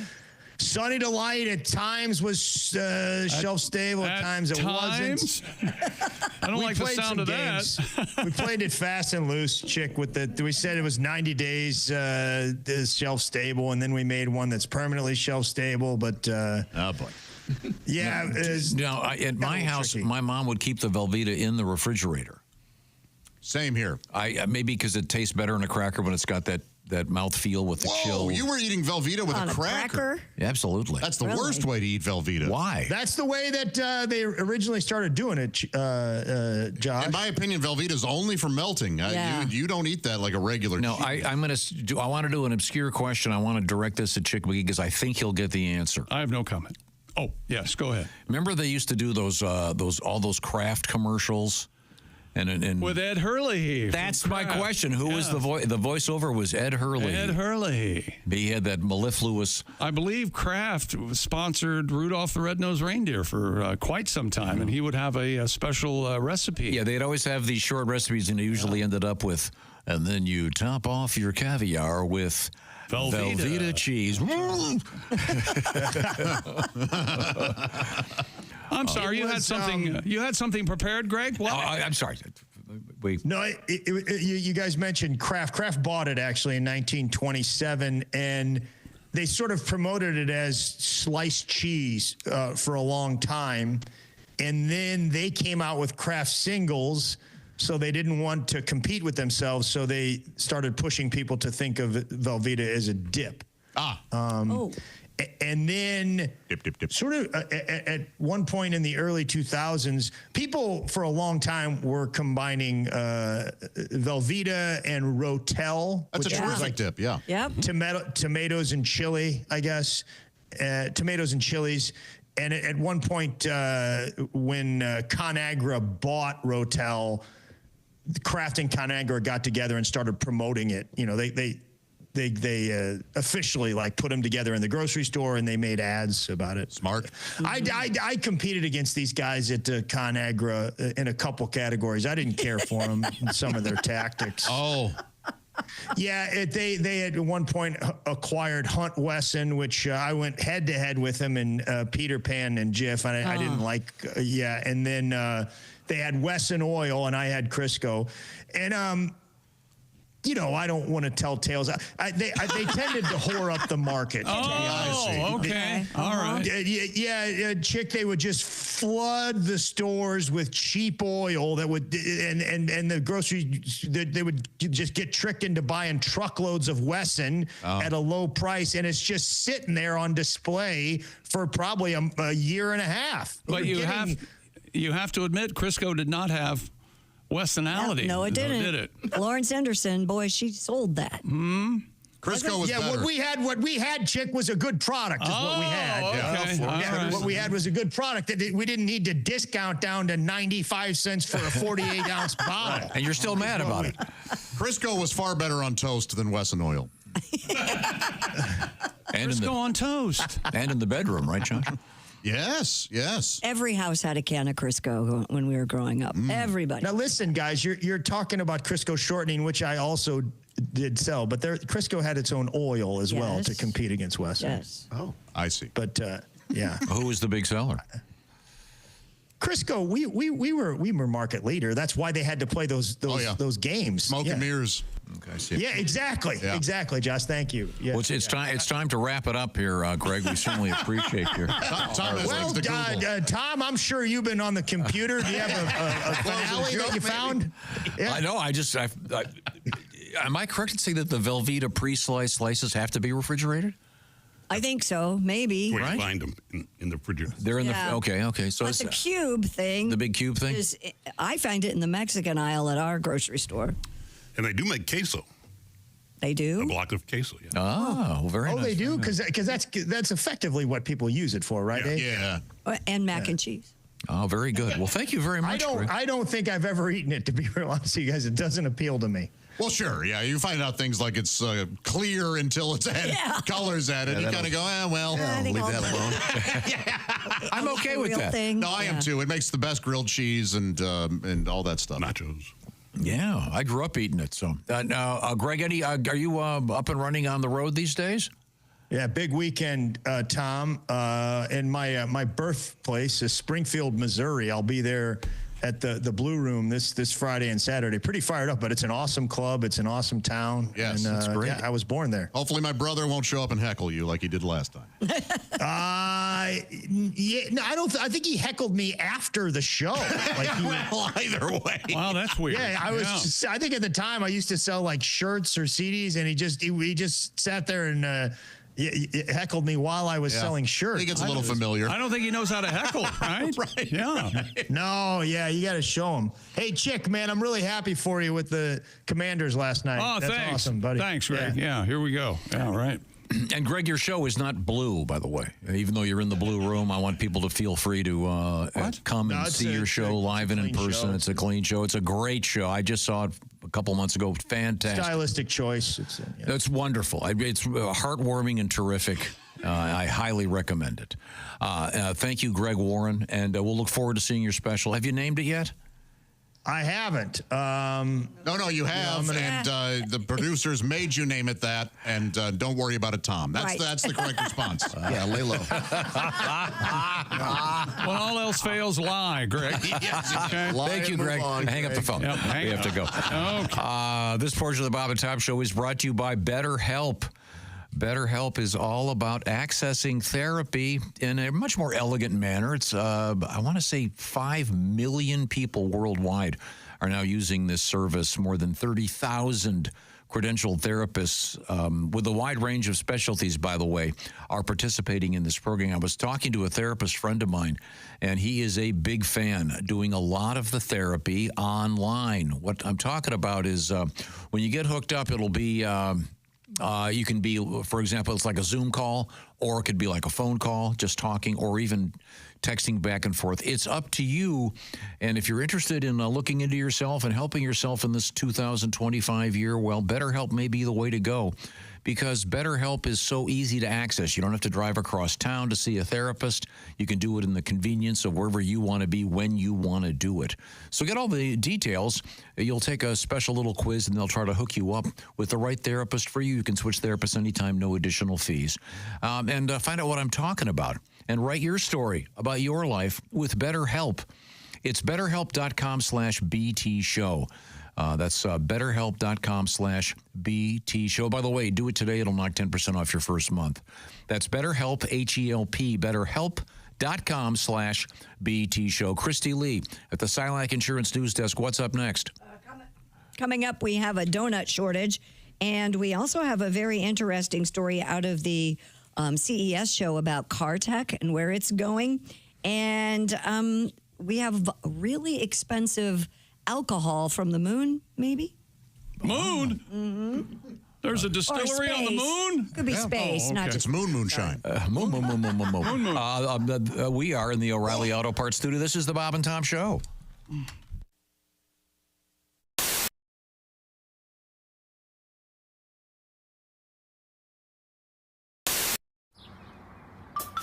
Is that Chick McGee?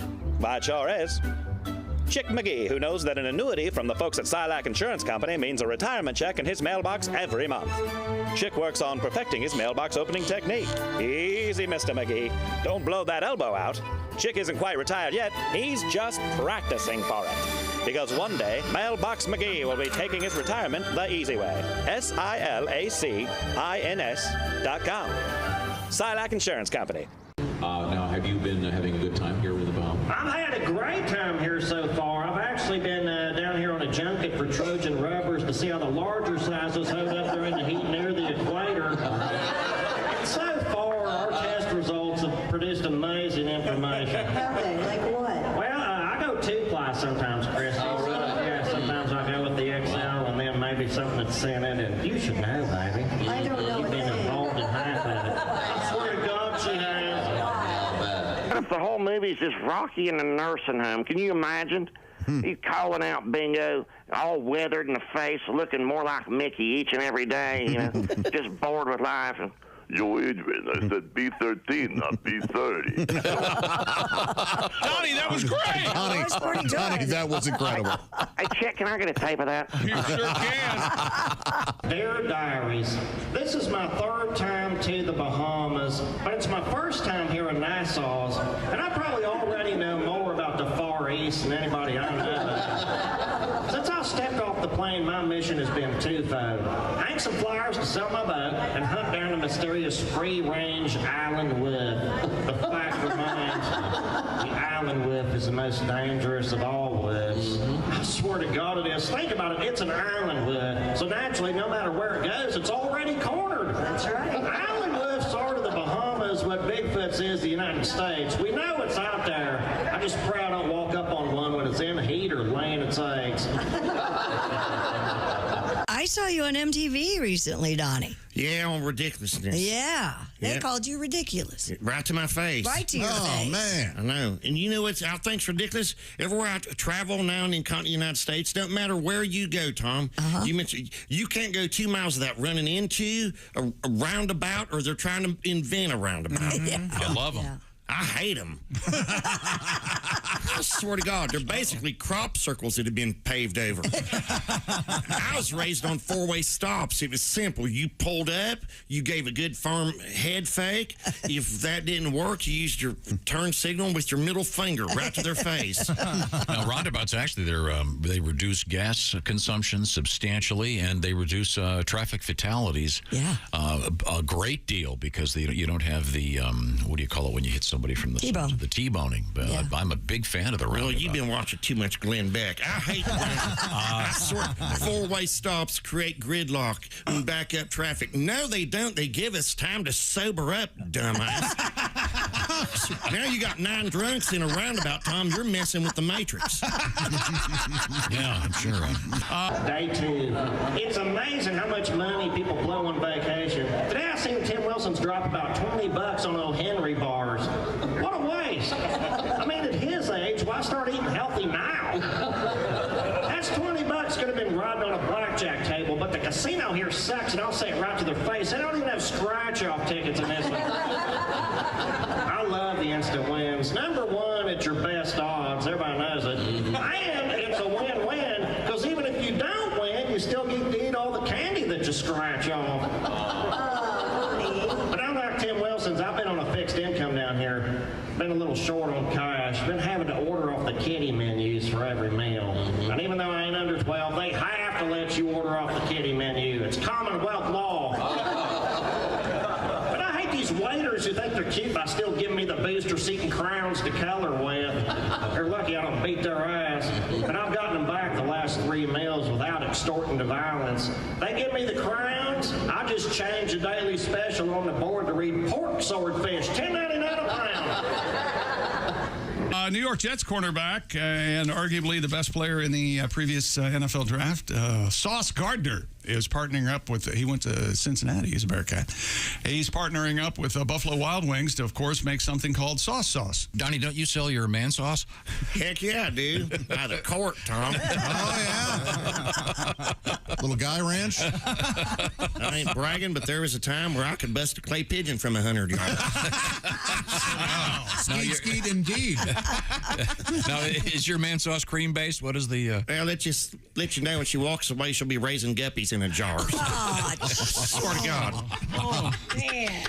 Oh, well, this will help. Hello, Bob and Tom Show. Bob and Tom, it's Kenny Tarmac. Hey, Kenny, how are you? Hey, Shooter, we just landed. I'm in ATL. Just got in from ORD through DF Dub. I had to call you guys. You got the new Barstool guys in there, huh? That's right. Yeah, Pat McAfee, Todd McComas are here, yeah. I know. Listen, Pat, heard you walked away from some major coin guy. I love it. Power move. Way to blow up the flow chart, Shooter.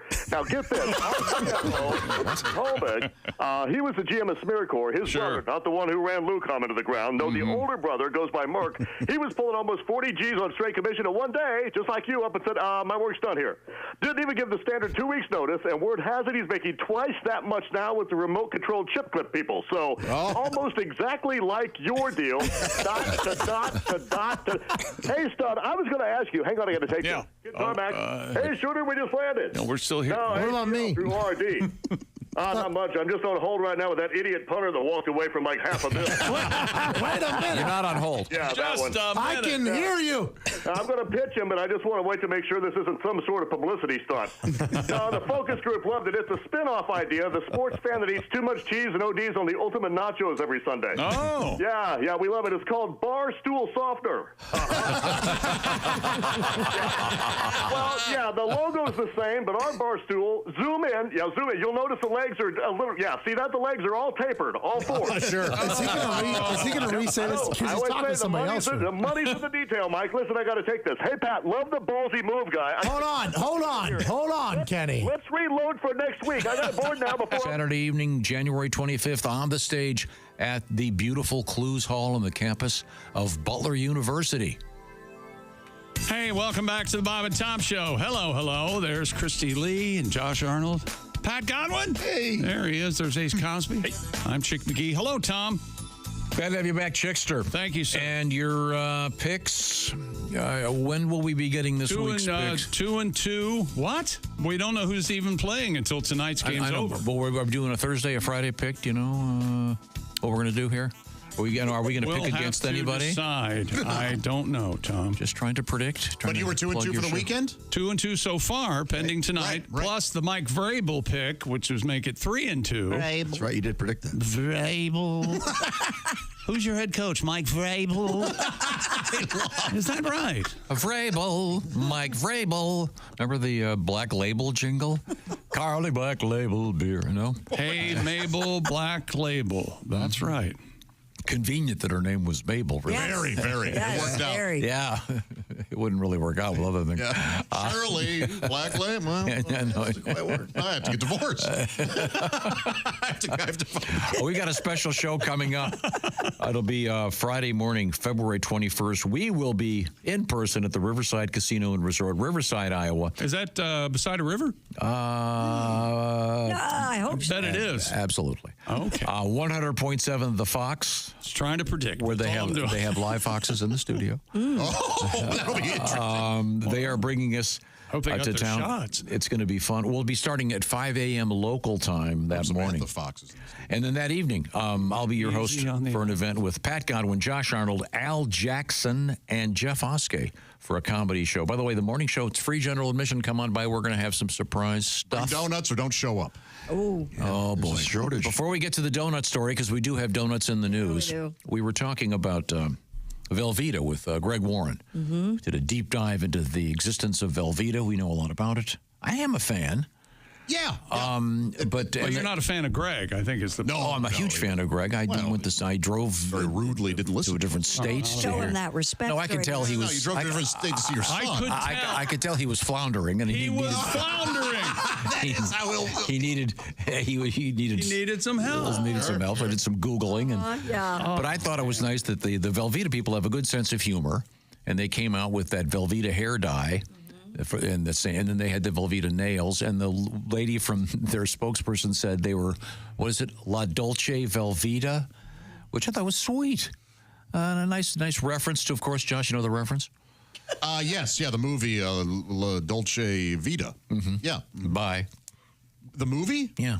Oh, geez, I don't know who made that. Isn't that Fellini? Is it? Okay. La Dolce Vita. I don't know. I've always thought it was Living La Vida glad. Loca. I'm just glad that Living La Vida Loca. You can buy Velveeta now, anywhere, because you used to have to kind of sneak around to get it. You did? Yeah, you'd have to buy Velveeta underground. Velveeta underground. Yes, it's a Lou Reed joke. I think Ace is right. Ace says no. Yes, good. Drowning in the wild side. Well, why don't you see if Ace can do better? How about that? Because Pat's got a song. Oh, son of a bitch. I'm sorry, chick. No. Way to pivot, fellas. She's into strange concoctions, painted up like a Barbie doll. Makeup and neurotoxins, perfume, she's tried it all. She wants me to smell her nails now, but they look like dripping cheese. I take a whiff of her polish and it knocks me to my knees, like she has some strange disease. Oh, it looks like a nacho chip, a Dolce Vita yellow. Nails like a cheesy dip, that Velveeta sure does smell low. One hand's finger food red, it's nice and kinda mellow. The other hand's a late night snack, La Dolce Velveeta yellow. La Dolce Velveeta, La Dolce Velveeta, La Dolce Velveeta yellow. Lovely, nice Pat. tribute. Yes. Give it in. Once again, they were scratch and sniff. Yes. The nails Nail that polish, smelled like Velveeta. Kind of cool. Kind of fun. Oh, sickening. Gross. Now, are those your real nails, or do you have the These are my plastered real on? nails. Still there? Oh. No, these are my real nails. Yeah. Do you ever do the plastered on ones? Those things? The press on, the Lee press on. I don't. Don't they do that at you go to the nail store? I go to the nail salon and have. It's called dip. Yeah, those are like diamonds, aren't they? Aren't they? Yeah, I mean the they're adhesive strong. they use now is crazy. I mean, you have to have them filed off at a. Yes. They won't come off. You pull the tips of your fingers off easier than you would take your nails. These are my real nails. They're just the polish just stays on a lot better. It's like it's called a dip. You don't have a like a powder. your favorite football team's colors or something? No, I do the same. I'm boring, classic. How about your feet? I'm doing lilac this time. Oh, God. It's like a nice lilac color. Is someone just Christy's lilac foot? I just Pulp Fictioned. Okay, thank you. I usually go red, but I coming up, it's the Ace Cosby joke of the day. Oh, boy. We have things coming from outer space and more. We are in the O'Reilly Auto Parts Studios, and this is the Bob and Tom Show.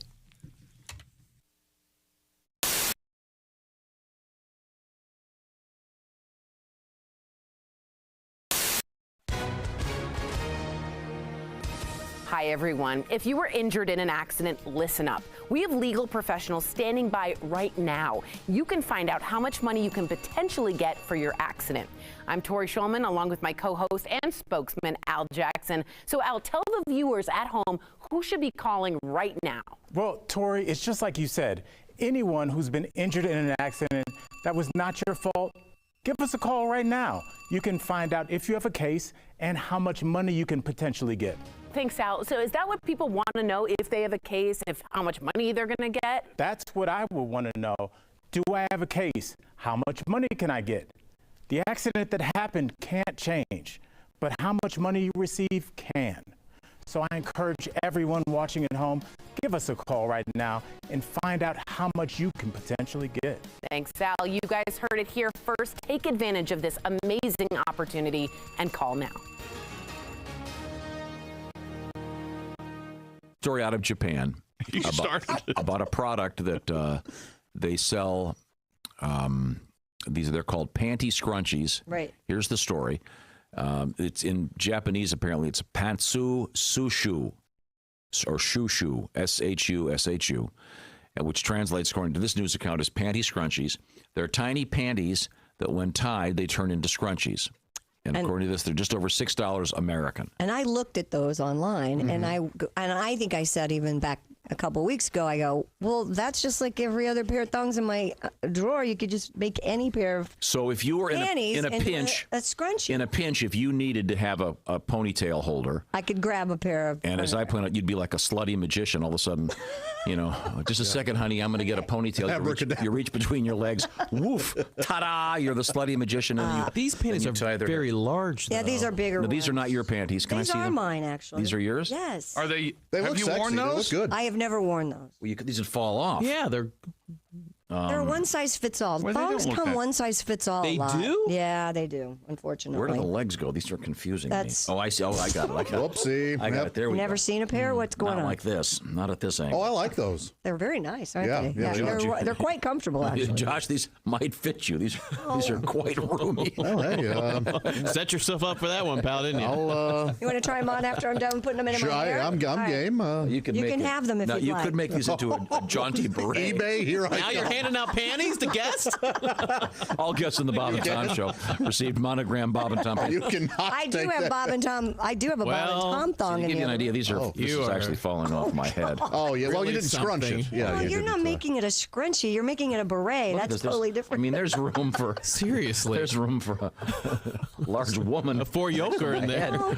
Okay, make these They're into a one scrunchie. size fits all. I can't Okay. help that. His head did kind of look like an ass cheek while it was sticking. Here, Christy Lee now has her my panties back. gosh. They're red, kind of frilly. Yeah, they're lace. They're reinforced in the red. appropriate areas Yeah, where there so- might be, All you do. Okay, is- now Christy's making a ponytail. Christy has lovely hair. Now you're gonna have to double that thing over 8 times. Right, Those are such that's big my panties. point. That's why the bigger ones, the smaller Japanese panties would work better. Okay. But you could still make this work. Okay. I don't even think you would know that those were panties. Would you know? No, Turn around, let's except see. for the smell. Except for the smell, you'd have no. Oh, wait a minute. Yeah, you would never know. I said they were clean, for God's I'm sake. sorry. They've never been worn. But yeah, then it just looks like a lace, a lace scrunchie. You would It does never. look nice. Yeah. So this is a little trick now. If you're doing the walk of shame, ladies, you can tie your hair back. Or if you're anticipating the walk of shame. See, So this you is- have an extra pair of panties with you. Yeah. See, this is thinking ahead. So you pull your Or if you have explosive diarrhea. That's true as well. There we go. I think you're going to need a backup pair. Usually take your panties off before Usually you women have... just carry them in their purse, Okay. but I guess you could do that. It's kind of cool. Good to know. Anybody could do it. And so she's right. Christy's right. any panties will work. Well, almost. I don't know if granny panties would work. Oh, but true, the yeah. smaller, Yeah. the little thong ones do. Well, good to know. That's a little. You should send that tip to Cosmo. You could send him the video. We have made a little video here of Christy putting on her panties on her head. I'm sure that was very exciting. So you need to use them as the hair tie before you use them as panties. I had it backwards. Yes, Tom. You don't use dirty panties as a hair. Did anybody else just see Christy shake her hair out like that? It was pretty awesome. Slow motion. It was pretty awesome. Yeah. Wow. You ever put your nuts on an anthill? No. You haven't? No. Me and my buddies used to do that. We do anthill rides. Whoever can stay on the longest, get your nuts out, ride an anthill. See, these are the advantages to growing up in New York. Yeah. That never came up. There's a few activities in the big city. We never got to the point where, you know something, I'm going to just drop my nuts on the anthill for an hour. Yeah. Maybe and the great thing about New York is if you did drop your nuts on an anthill, no one would notice. They're just like, Have you seen the crazy guy on the anthill over on 3rd? Oh, yeah, he's nuts, isn't he? Yeah. Wow. It's dangerous, though. One year they swelled up to look like a sack of kneecaps. Kneecaps, you say? Nice. We play gay chicken. You ever play this? Gate chicken? Probably not. Gay chicken. Oh, gay chicken. Hold on. Have you ever asked that question and got a yes? Yeah. Oh, yeah, gay chicken, yeah. I was in a gay chicken league for 6 years. Chicks played, and I could tell. I could tell he's got soft hands. Love the gay chicken. He's got soft hands. Why do I think I don't want to know how this works? want to know. Oh, no, it's a real chill game. It's, you stand there, you and your buddy stand there, you hold on to each other's penis. Right. Okay? And the first person to let go is gay. That's right. I see. Gay chicken. So in other words, you guys... Now, if you look them in the eyes, you get a warning. There's a lot of hand washing in this game. If you look them in the eyes, you get a warning. Welcome to a new show called I've Never Been That Bored. Yeah.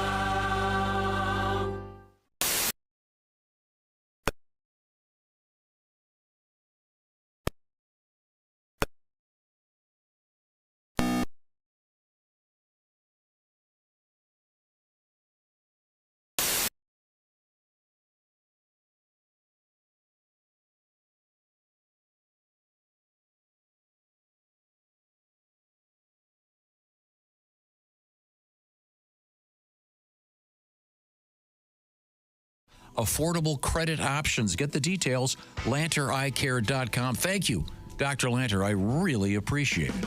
We love him. Welcome back to the Bob and Tom Show. Christy Lee at the Silac Insurance News Desk. There's Pat Godwin. Hello. Hello, Josh Arnold. Hi, Chick. Over there at the I Hate Steven Singer sidekick chair, there's Ace Cosby. Hey. I'm Chick McGee. Remember me? And here's Tom Griswold. Live in Velveeta Loca.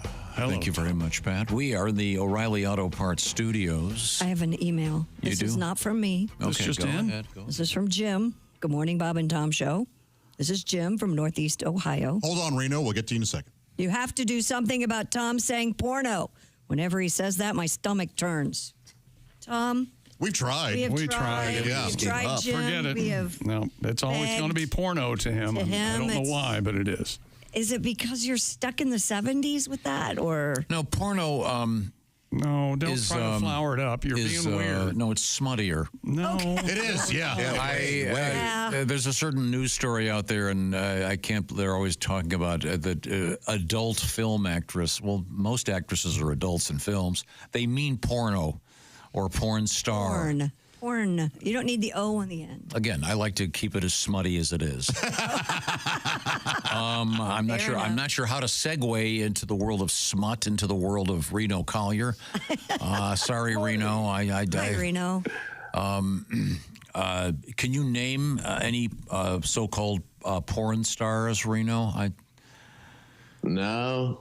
Susan Sarandon. She was in one movie that was kind of dirty. Yeah, that White Palace. Yeah. Atlantic City, yeah. She was a knockout. The bathtub scene in Bull Durham. She's still yeah. right. Yeah, but I think porno refers to not really feature film. Unsimulated sex. Yeah, just right into the action, yeah. All the acting is like a pizza guy. Yeah, it's not. You really can't name one porn star? I'm always baffled by guys. I only know the Linda Lovelace and even Tom can. Christy Canyon or whatever it was. Sure.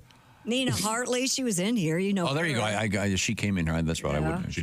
She was very nice. She was really nice. She's very nice. And She's really brilliant. Intelligent. Yep. And she gave us a good tip. Yeah, the Visine tip. Yeah, ladies, if you're doing some shaving, you can get some red things down there. I believe this is called off-label use. Apply Visine down there. Now, don't let anybody see it. They're like, oh, my God, she has an eye down there. I don't want her to see what's about to happen. We are joined by comedian Reno Collier, author Reno Collier, your book. Oh, yes, sir. Are you going to do another printing, or are you done for a while? No, they're doing more printing. I'm going to start selling them on the road. All right. I'm going to take them out. Yeah, man. And as a matter of fact, I got a show coming up in Indianapolis with Jeff Foxworthy, February 21st at the Fisher Center, benefiting Fisher Center Hamilton Southeast Education Foundation. It's a great new room. Yep. Beautiful spot. It's supposed to be killer. It'll be great. That's nice. I cannot be there because I'm out of town that night hosting a show with a bunch of the folks. We're going to be in Iowa at the Riverside Casino. So the Riverside Casino and Resort, we'll be there. So I'll miss you when you're around town. But well, you could come February 15th to the Hastings City Auditorium in Nebraska, which is going to be a wonderful evening, too. Oh, that's fun. Well, yes, sir. We yes, have, but we have some Nebraska news. I'm glad you brought this up. Do you want to go tell them? Oh, yeah. Supply issues have led to a donut shortage at some Dunkin' locations in Nebraska. They have empty donut cases over the weekend, signs informing customers pastries were unavailable, quote, due to a manufacturing error. Jack D'Amato, a spokesperson for Inspire Brands, said there was an issue with donuts from a single supplier that impacted stores in Nebraska and some other states. He said about 4% of Dunkin's U.S. stores were affected. Now, this, to me, ruins the commercial. I got to make the donuts. Remember how I used to get up in the morning? Oh, yeah. No, a lot of Dunkins now they're shipped in frozen. They don't make the donuts there? No, in some locations, yes, most no. Time to make the donuts. I say that every morning. Yep, I'm with you. Look at that. Yeah. Oh, you got your Dunkin' Donuts coffee cup. Well, that's a Krispy Kreme. Krispy Kreme. Oh, sorry, you're waving it. And you can see he was waving it. Right Even there when in you front wave of it, the letters don't change. No, thank you. Thank you very much. I was. Well, that's a shame. You go to Dunkin' quite a bit on the weekends. I do go to Dunkin' Donuts on the weekend for the girls all the time. Yeah. Yeah, it's good. And their coffee is very good as well. Mm-hmm. So, and by the time you get out to Nebraska, Reno, I'm assuming that they'll have the donuts thing. I'll put sugar on my Runza. I don't care. Yeah. I wonder if they have a sweet Runza. They should, right? They should. Well, the holiday season is over. You're moving on. Everything good in your life? Everything's good, man. It's it feels like the world's upside down a little bit, but I wrote a country fried take about it. Okay, let's hear it. You want to hear it? Yep. So sometimes horrifying disasters hit us out of nowhere. You know they could happen, but it seems like we're never prepared. The world's turned completely upside down, and a bright future seems out of reach. We're all left facing hell on earth, and all hope is lost. Of course, I'm talking about the 2 days that it snows in the South. For much of the country, a couple inches of snow is a joke. But in the South, it's treated like a catastrophic hurricane. Bum, bum, Snowmageddon 25. Good morning. I'm weatherman Chaz Wrong-A-Lot. We have a massive winter storm coming in. It'll bear down on you like a middle-aged man, which means we're all going to talk about it incessantly and over-exaggerate, but in the end, you'll only get 1 to 3 inches. You're going to want to prepare ahead of time. Pull that University of Tennessee football helmet off the wall and squeeze your fat head into it. Then layer yourself in bright orange UT sweatshirts, blankets, gloves, slippers, pajamas, and go to Kroger's. As you frantically play Crash Up Derby with the other customers' buggies, you need to repeat the phrase, "Man, you believe this?" So now, when you're in Kroger's, you're going to want to fill your buggy up with all the milk, orange juice, bread, and eggs you can get, because you're probably going to eat 32 breakfasts in the 4 hours you're stuck in your house. If you're an indentured servant and your boss makes you come into work, either take advantage of the only day of the year that it made sense to put a 10-foot lift on your truck and drive 90 miles an hour in a 55. Or if you're in a Prius or compact car, drive 15 miles an hour. The combination of the two helps keep our economy strong by supporting the tow truck industry, and it keeps our traffic guy Phil Ditches employed. And I can't stress this enough. When you're smoking your pork butt or brisket, don't pull the smoker into the house. You'll want to keep everyone awake so they can enjoy watching the neighbor's car slide into the front of your home. Let's go to the map. As you can see, the storm is shaped like Taylor Swift, which is odd because it's going to be just like going to her concert. It'll cost you about $1,800 and it's only going to last about 3 hours. But once the snow gets on the ground, it's more like Travis Kelce. White, annoying, and it just won't go away. So make sure you bring your dogs, cats, squirrels, raccoons, pigs, cows, horses into the house. We don't know how hungry we're all going to get. You may have to eat a couple of them. There's also a deadly secret in the storm. It's a new disease in the snow. You'll need to take immediate action. But I'll tell you all about that in 15 hours at 11. Back to you, Wayne, makes up stuff. It's absolutely crazy the way we act. We know winter is here. We know it's coming, but we still repeat the same behavior every freaking year while at the same time acting shocked. Now, many call this acting like a form of insanity, and maybe it is. But damn it, it just seems like we ain't stopping, and it's who we are. I'm Reno Collier, and that's my country fried take. Thank you, Reno. I actually heard they interviewed one of the mayors of one of the southern cities where they had a couple inches of snow, and he told everyone to stay home. Yeah. Well, they don't have the plows, and I get it. Yeah, but they know they cancel school before one snowflake hits the ground. Did you have much of snow in the Nashville area? We got 3 inches. But I mean, dude, when I tell you people were freaking out, I mean, everything was 2 days out. It's 40 degrees outside, and there's no chicken, there's no pork, there's no bread, and everybody's just like, what are we gonna do? And it's here and it's gone. Yeah, French toast must be very big because very big. Eggs, bread, milk, and I did notice the chicken was all gone where I am. So. Yeah, but at the end of it, you end up throwing out 18 loaves of bread because they go bad. Like, when's the last time in the South it snowed and you weren't stuck in your house for more than 2 days? But it's fun. It is fun. It is fun. And even the hype and the craziness is fun. I love watching people smack into each other with their golf carts, with their grocery carts. Yeah, I'm a big fan. I mean? I'm a big fan of snow days. That people don't get snow days anymore. They have days. They e-learn. Yeah, we used to have to stay up and watch the news to see if our school came along the bottom of the. Sure. Remember that? Yes. Yeah. We used to have to read the announcements. Yeah, we did. Oh yeah. All morning long. All morning. But I on the radio. Yeah, I don't like the e-learning. I'd prefer them to have a day off and romp in the snow and have some fun. I agree with you, but I just watched a report over the weekend that they've gone away, the snow days. Yeah, well, it must be working because the SATs are going down. Thank you, Reno. Yeah. See you soon. Thank you, guys. Have a great weekend. All right. Yeah. Okay. You too. All right. Right now, I want to remind you that come snow or wind or rain, Valentine's Day on the way. Steven Singer at IHateStevenSinger.com. He's the jeweler. He's the expert on diamonds. And if you're thinking about getting engaged, he's got a whole bunch of engagement rings right there. You don't have to spend a lot of time. You can figure out the best one and pop the question. But maybe you want to do something for Valentine's Day for your sweetie right now. Get ready with the beautiful roses. These are dipped in gold.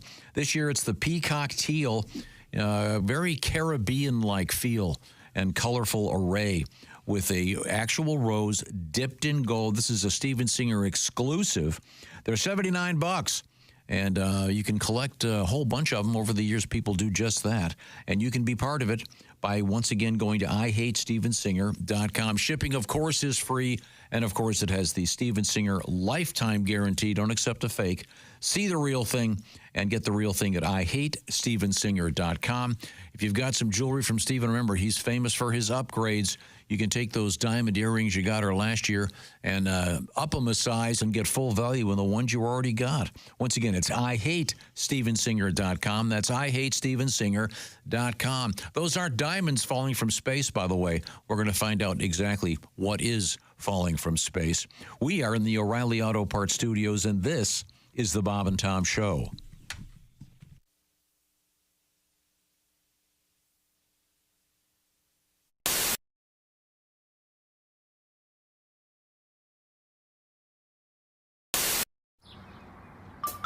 Is that Chick McGee? Why, it sure is. Chick McGee, who knows that an annuity from the folks at Silac Insurance Company means a retirement check in his mailbox every month. Chick works on perfecting his mailbox opening technique. Easy, Mr. McGee. Don't blow that elbow out. Chick isn't quite retired yet. He's just practicing for it. Because one day, Mailbox McGee will be taking his retirement the easy way. SILACINS.com. Silac Insurance Company. Canada is just one big bleh. I don't know. I know where Windsor is, and the home of the Windsor Ballet, which is a strip club. Mm-hmm. Why are you doing this to me? Yeah. Shut up. I'm telling you. And Paul Schaefer's from Thunder Bay. That's trying to give your story something of a spine so that we can understand what's happening. Well, I'll see you tomorrow. Yeah, thanks, Tom. No, you're saying. Thanks, everybody. I don't know what happened to Chick. Well, you were acting like a puppet master and putting words in his mouth every. Oh, would that upset him? Yeah, I think it probably. Well, see, because this gets to my fundamental beef about naming teams. Why are they called the Los Angeles Lakers? Because they were the Minneapolis Lakers and they didn't change the name. Grow up, read a book. No, so were you assuming that the Edmonton Oilers used to be in Houston? It's a fair question, Chick. We don't know. I'm sorry, I missed your question. You're asking why they were called the Edmonton Oilers. Was there oil there? American students are woefully undertaught about Canada. Yeah. We should know a little bit more about it. Certainly are. Absolutely. It should be one big country. Why can't we annex Canada? It's real close, I hear. Northern. It's real close, yeah. Northern America. Yeah, you hear all about Mexico almost daily. Nothing about Canada. You know the weird thing about Canada? Michigan touches Canada. Yeah. What? Also Wisconsin.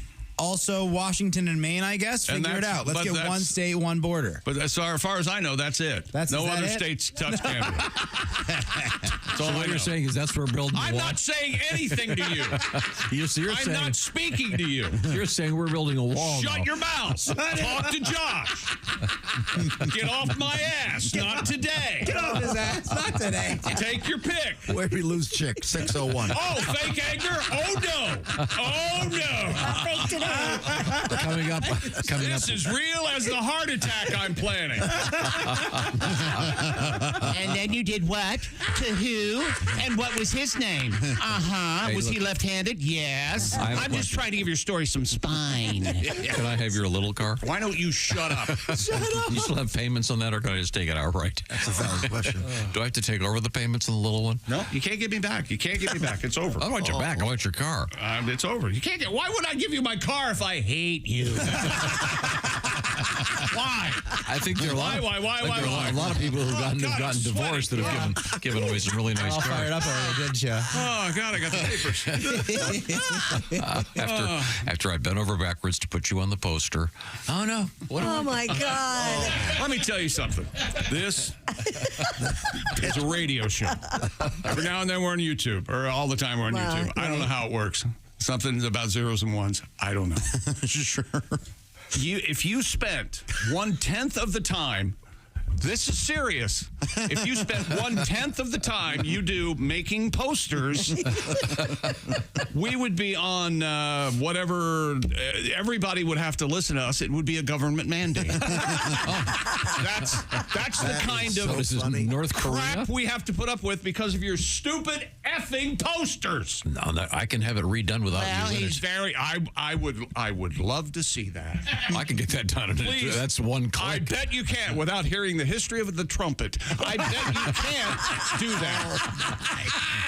But you go ahead. Our art director plays the trumpet. It's a very nice poster, and you'll be able to see it if you're joining us in Iowa coming up. Yes, it's a poster. Osceola, Iowa. Oh, you're gonna do the radio show or anything? You're gonna have fun? You're gonna laugh? Well, yeah. But there's a poster. He slaves over them. There's a poster. We'll be signing it for, Pat, there's a poster. I know, for it's our perfect, fans. too. I'll stand over Chick's shoulder. And What do you sign? it's like CHICK. it's like a playing card. Can we make them any smaller? I don't know. Wow. I got this poster. We'll move an actual poster. Oh, there it is behind it. Okay. The larger ones are being printed today. Sure they are. Sure they are. Chick, well On done. unborn panda pelts? Is that what you're making them out of, right? What is wrong with you? Nothing. I'm doing just fine. Stand out. Don't look at me.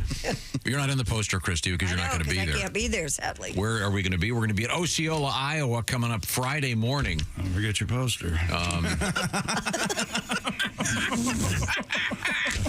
Oh, now Tom's going to get really mad. No, bad. That's never happened before in my life. I have time to. I do have time to remove Chick from the poster. Well, please, please. Then you wouldn't have to sit there and sign them for the next 2 hours. Oh yeah, there's probably going to be 10,000 posters at the last minute because, we had to have a trumpet solo. And then,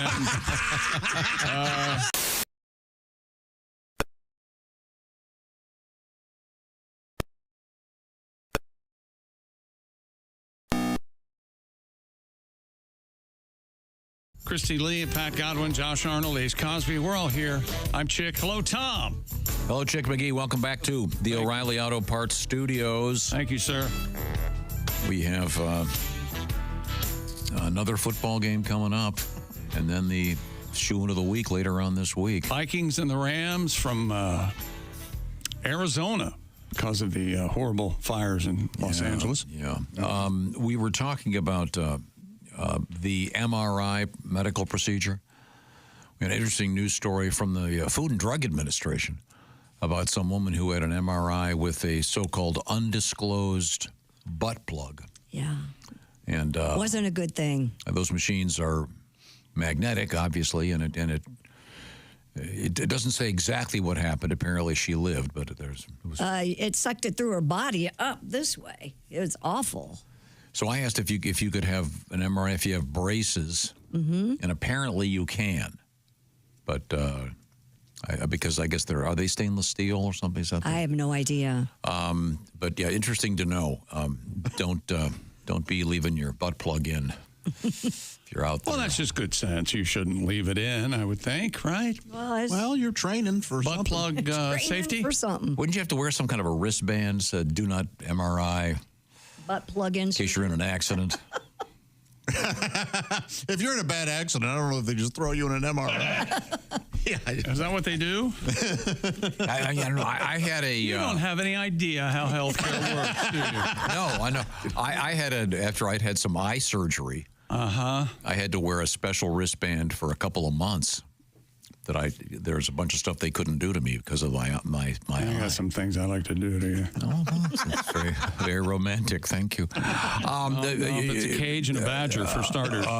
She's over there at the Silac Insurance News Desk. It's Christy Lee. Let's go to space, shall we? Blue Origin called off the debut launch of its massive new rocket due to technical trouble this morning. Rockets, plenty of rockets. 320-foot rocket was supposed to blast off before dawn with a prototype satellite from Cape Canaveral, but controllers had to deal with an unspecified rocket issue in the final moments, and apparently no new launch date has been set. A massive space object fell from the sky and crashed into a Kenyan village recently. The Kenya Space Agency. Come on with that. Wrap your head around that. I have, and it's nothing. Said the object. What's the budget for this? It's a guy. It's a guy with a sledgehammer and giraffe balls. Yeah. What are they? They're just slingshotting rocks into the air. It landed in the remote village of Mukuku. Come on with that. You know, I want to live there because I've always been cuckoo for Makuku. I got Cocoa Puffs there. Boy, oh boy. It is an apparent piece of space junk.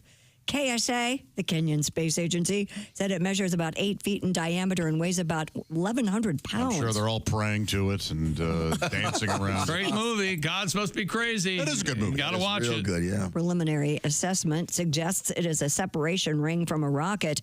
The space agency is taking custody of the object and will analyze it further. Julius Rodich, the Mubini Sub-County Police Commander. These aren't words. I know. Silly. Told the Kenya Broadcasting Corporation that the object Which is a was guy with a rolled up magazine. still hot. So today, in news. Thank you very It was much. still hot when officers arrived, and residents had to be cordoned off from the area until it cooled down. Remember in Airplane? They're showing all the newscasts, and the one guy has the drums. The drumstick. And he does the camera change. Yeah. Oh, yeah.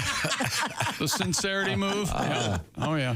Yeah, there's like hundreds of thousands of objects floating around out there, small. Sure. Most of them burn up before they hit the earth. Most. Every once in a while. Mm-hmm. I mean, odds are they're going to hit the ocean, but yikes. A Japanese sake maker intends to make sake in space. Does he make shoesies too? Sakis and choosies? Perfectly valid. I enjoyed it. He likes that. I like that very much. What do you tie your shoes in, Joshy? Nazis? Right? Okay. Never mind. I took an ugly turn. There is a joke. There's another joke about Nazis. Okay. According to CNN, Asahi Shuzu, the company behind the popular Japanese sake When are you going brand to start doing Desai, American news? That's not going to happen. This is around the world now. Gesundheit, by the way. is planning to send sake ingredients to the International Space Station to ferment a special brew. If the experiment proves to be a success, it will result in a single 100 milliliter bottle that will be offered for sale on Earth for about $650,000. Come on. By comparison, a standard serving of sake is 80 milliliters. The company plans to launch its equipment in 2025. The brewer in charge of the project says there's no guarantee, though, of 100% success. They just hope the project would offer insights into how fermentation works in space, so perhaps one day they can make sake on the moon. Wow. Yeah, they don't have sake on the moon. I don't want to go. So now it's all worth it. We can make booze in space. $650,000? Come on. For 100 milliliters of sake, that's about that much? Oh, there's some Japanese millionaire who will be happy to pay it. You're right. You think so? Yeah. Oh, yeah. Those, bragging rights and such. I wonder how it will taste. Space liquor? It tastes like sake taste, like rubbing alcohol. Yeah. Hot wine. I don't mind it, and I prefer it hot. I do. I prefer it hot, too. I do mind it. Yeah. Hot or cold. It's You've never had it. It's a tough taste. It gets the job done. Boy, does it. Thanks, Ace. All right. Yeah, So do Quaaludes. Well, but I guess nobody try to. Let's not have anybody try to call Ace later. Okay. Alrighty. So they're going to do like a space hibachi? They're going to have some dude heaving shrimp at an astronaut? I'm over here. Well, that'd be easier, Now wouldn't that's it? silly. They're not You going to. can't have a grill in space. Quit being so silly. Yeah. So it'll be a shrimp-flavored goop. We're not going to make a volcano in space. Why would this? Sometimes these experiments in space seem really dumb, and they're trying to justify what they're doing with. They need to have more substantial, I think, concerns than. I'm sure if they you can do. Make booze in space. Oh, this is great. Tastes like Uranus. Get it? I think it's time for a palate cleanse. All right. We were called on this before. Somebody's got to do something. Now was definitely the time. And I turn that way, and you turn this way, and there's what happens. Who's that sexy man with a deep voice? Ace Cosby, here he is with his joke of the day. Hey, Chick.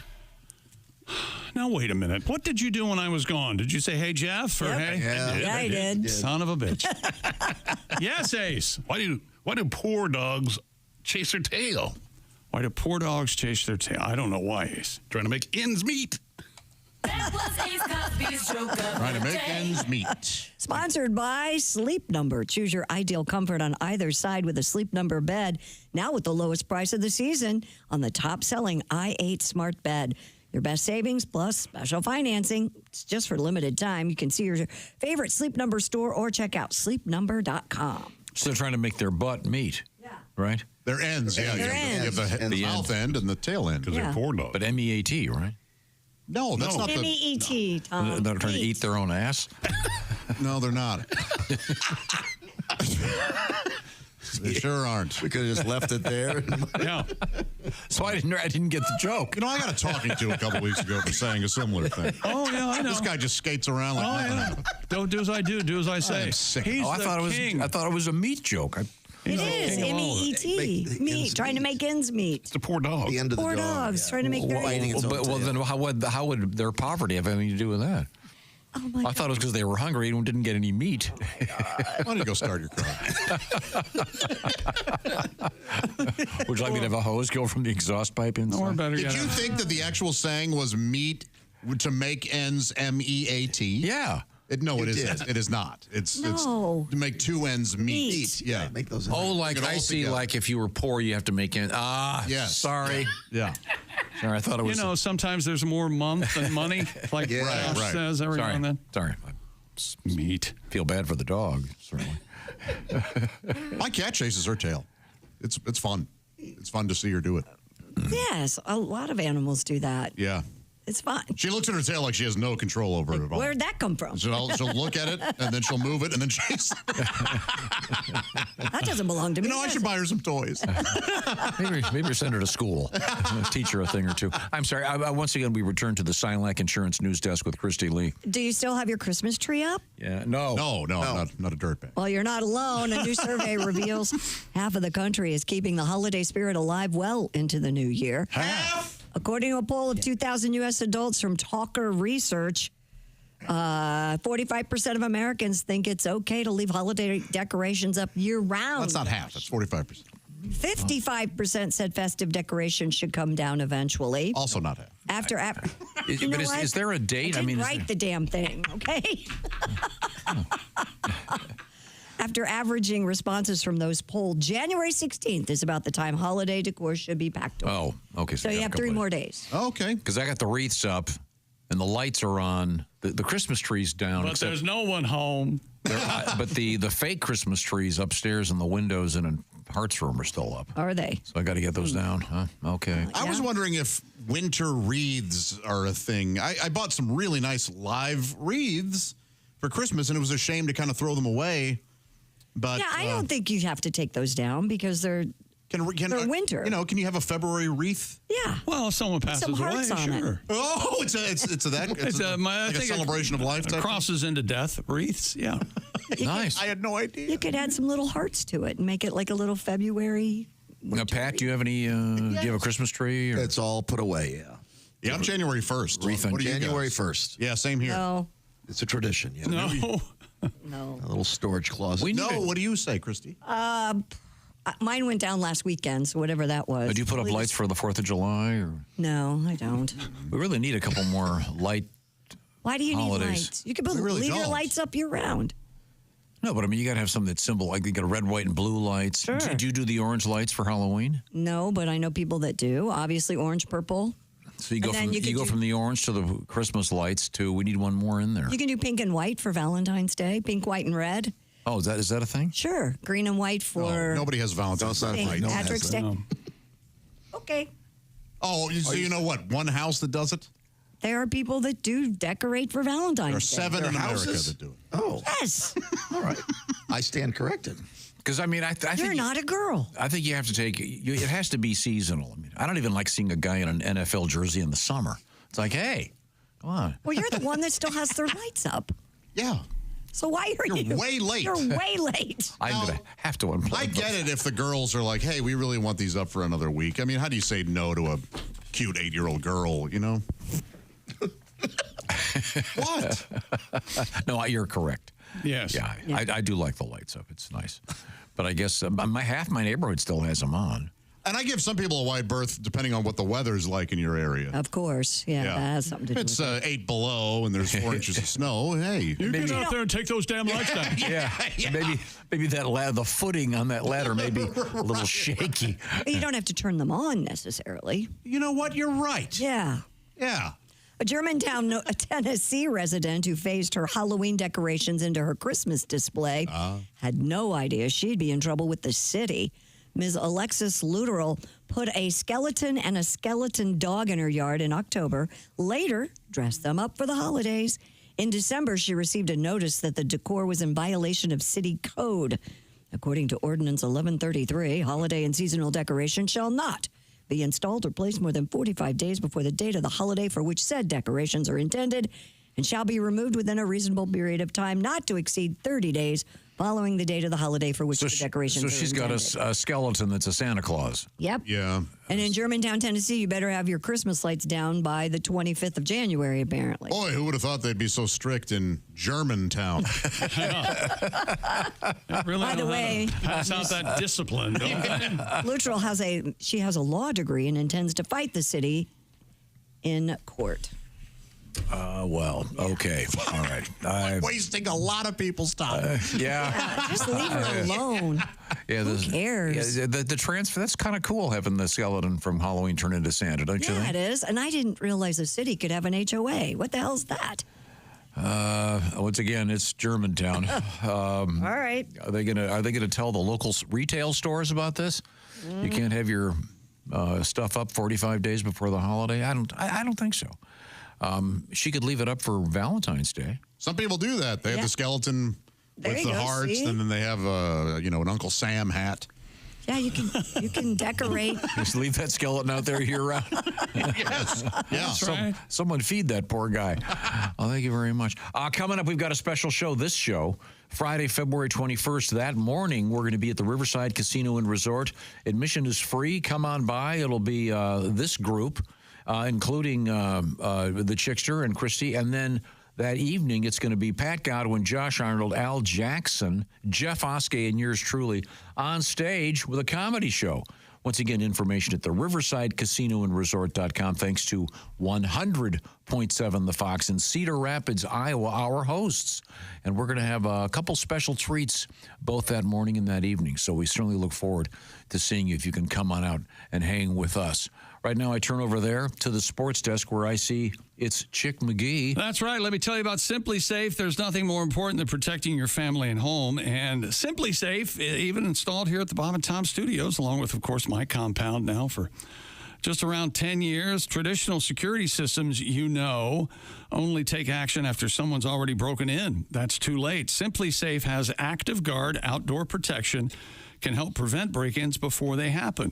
AI-powered cameras backed by live professional monitoring agents monitor your property and detect suspicious activity. If somebody's lurking around or acting suspiciously, agents see and talk to them in real time, activate spotlights, even contact the police, all before they have the chance to get inside your home. No long-term contracts or cancellation fees. Monitoring plans at Simply Safe's affordable, about $1 a day, and 60-day satisfaction guaranteed, or your money back. Named Best Home Security System by U.S. News and World Report for 5 years in a row. Start the year with greater peace of mind. Visit simplysafetom.com to claim 50% off a new system with a professional monitoring plan and your first month free. 50% off and your first month free. That's simplysafetom.com. Simplysafetom.com. There's no safe like Simply Safe. Thank you very much, Chick McGee. And did you pick tonight's game? I did. And do you recall what the pick was? I have the Vikings to cover against the Rams tonight, -3.5. Okay, thank you very much. We are going to return to the O'Reilly Auto Parts Studios, and this is the Bob and Tom Show.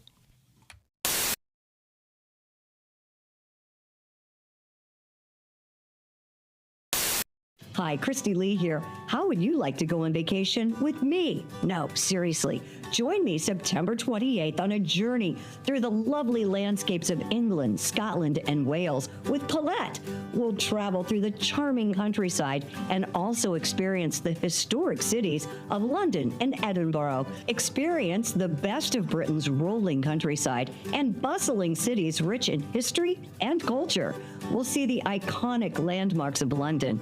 Visit the storybook villages of Oxford, Chester, and Shakespeare's Stratford-upon-Avon. We'll behold regal jewels of Edinburgh's castle and visit the medieval walls of York. This and so much more. The best part? Paulette makes travel easy, including flights, meals, hotels, sightseeing, and local experiences. It's all planned for you. You can just sit back and have the time of your life. Don't miss your chance to see Britain with me. This is going to be a great group and an amazing trip. I already know we're going to have so much fun. Call Colette at 800-581-8942 or visit bobandtom.com to learn more. Don't miss out. Call Colette at 800-581-8942.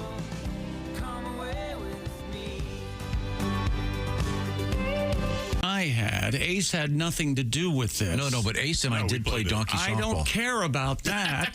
There was a donkey in this building that you and I were leading was that around. I can never remember. Mammoth Jack? A Mammoth Jack. Was that considered to be a donkey or a mule? That's a donkey, right? I don't know what the difference is. Don't you get a horse and a mule to make it? Wait a minute. What is it? Horse and a donkey make a mule? Something like that? I don't know. All I know is it's like algebra. I forget how it works. His hang down was unbelievable. No, Pat, you could almost hear the mechanization start when he had to urinate. A semi-famous woman who actually worked here had this gigantic animal rack, and it was the size. It was this bigger than a horse. Yeah, it was huge. And we thought it'd be funny to bring it in the building. And what happened? And but we were concerned that it would defecate somewhere in the building, but we brought it in. We took it all around. We had fun with it. Had picture behind the general manager's desk. Oh, we thought it was so funny. And then we were having a great time. We were on the air. We were on the air, and then Chick and I took it outside. Yeah, and then what happened? It knew. Somehow it knew to go ahead and pee, urinated, and it was like a fire hose. Yeah, we never even thought of that. If that had happened in the building, they would have had to replace all the carpeting and half the furniture. What was its name? Jack. Oh, Jack. That's sweet. No, I don't remember. I'll have to dig it up. Yeah. But we have pictures. Find out. Turtis. Hey, Turtis. Well, there he is. There's Tom. Look at him. Yeah, there's Tom. That's the general manager's desk. Huge. Yep. Look at the size of that thing. It's beautiful. Oh, yeah. You really can almost see his dork right there at the back. Oh, yeah. You can kind of see how it's it's real black. He was like a prize mule, I think. Yeah. He's a handsome fella. Yeah. Oh, thank you. Oh, you mean the donkey. Look, Tom, you're wearing the same clothes you're wearing that day. He's got cargo shorts on. Hang on a second. Those shorts? Yeah. No. Same shirt, though. Look at the gut on Griswold. Look at that. Huh? I think the shirt's kind of baggy. Whatever, Tubby. I never knew you were a Chubs. Whatever, Chunkles. What do you weigh there? About 350? Oh. You're over 3 bills. Look at that. You're easily 350. You guys are totally being mean now. Well, come on. We had to be mean to get him to put the fork down. Save his life. He's got a cow heart, isn't he? So I want to just pause for a moment. You look like you ate Bob. I'm all the way in the back of the office. That photograph above the donkey on the upper right. That's a hockey team, Josh. I don't know if you can see. Every guy in that hockey team had a huge mullet. Mm-hmm. It was that era. Yeah. And visual and boring. And the now, wait a minute, you're saying that was a hockey team, and they all had the same haircut, and they unfortunately we don't have that. A mullet. Is that desk still in the building? Is that desk still in the building? I mean, this is bad off the air talk. Yeah. We're off the air. I walk out. I'd be down the highway. Now, Josh.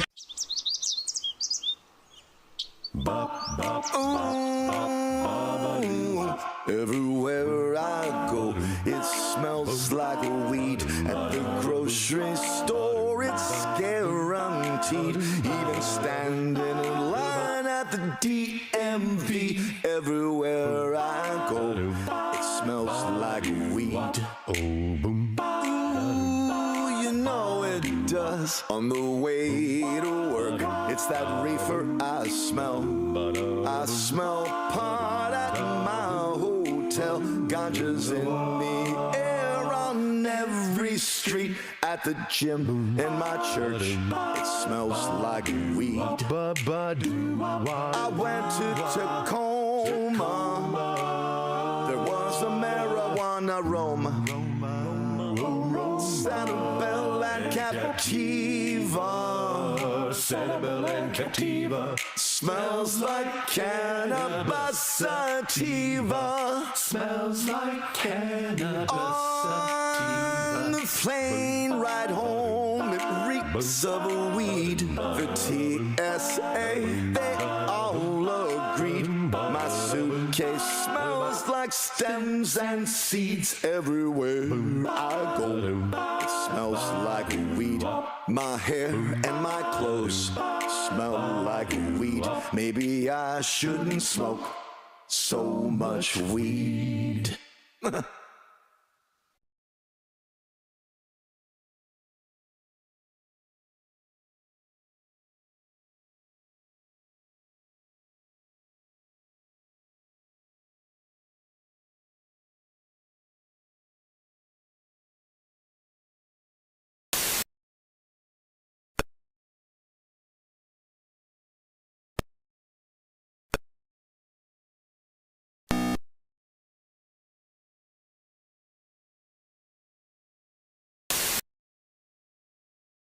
One of the great comedians, Jay's going to be doing Thursday, April 24th at the beautiful Brown County Music Center in Nashville, Indiana. That will be a tremendous show with Jay. Hey, welcome back to the Bob and Tom Show. Christy Lee at the Silac Insurance News Desk. There's Pat Godwin. Hey. Hello, Josh Arnold. Hi, Chick. He's over there at the I Hate Steven Singer sidekick chair. There's Ace Cosby. Hey. I'm Chick McGee. Hello, Tom. And one more time, let's relive the Washington football team's doink divisional win as the ball hits the right upright, and Washington wins 23-20 last night in Tampa Bay. The Washington Commanders off the upright, and it is in! They doink their way to the divisional round! Unbelievable! I have seen it all now. I even get a divisional doink. Divisional doink. And did you have that was the national? That was the national. Yeah, I like. I don't know if we have the actual Washington radio call up yet. Okay, those guys went nuts. Now, we have to review a couple of quick things here in the O'Reilly Auto Parts studios, including the events of today in history, which I'd love to get to. I thought Pat had a song. Do you have a song already, Pat? I could do something for you. Oh, okay. I thought you wanted to wait till tomorrow morning, but if you got something. He's got a little something. He worked on something. Very good. Very It's good. January 13th. Has anybody kept their resolutions? Anybody breaking their resolutions? What's going on with the resolutions? Mine are strong. Strong? Yes. Everybody else? Over, baby. You Broken already. Oh, my Broken gosh. already. If I could paraphrase my resolutions will not be televised because they've been broken. Right. You say you made some resolutions. Well, you know, we all want to lose some weight. Shooby-doo-wop, wop, shooby-doo-wop. You make some healthy substitutions. Well, you know, try smaller portions on your plate. When you go talking about exercise, don't you know that you can count me out? I'll take Exempic and I'll be all right. The pounds melt away overnight. No cardio for me. All right. Ow! Oh. I'll be tiny as a Lilliputian. Well, you know, I want to be a thinner man. Shooby-doo-wop, bamba shooby-doo-wop. I'm going to try that Nutrisystems. Well, they say you have to stick to the meal plan. Dip, dip, dip, dip, dip, dip. I've been thinking liposuction. Pay them $1,000 and they just suck it out. Thin. Oh, you know I'm gonna be so light. I'm sick of XXL. Being tired, but that dessert looks so good tonight. Screw it, I'm starting tomorrow. Whoa! I got blisters on my lips. Lips yet? Very, very nice.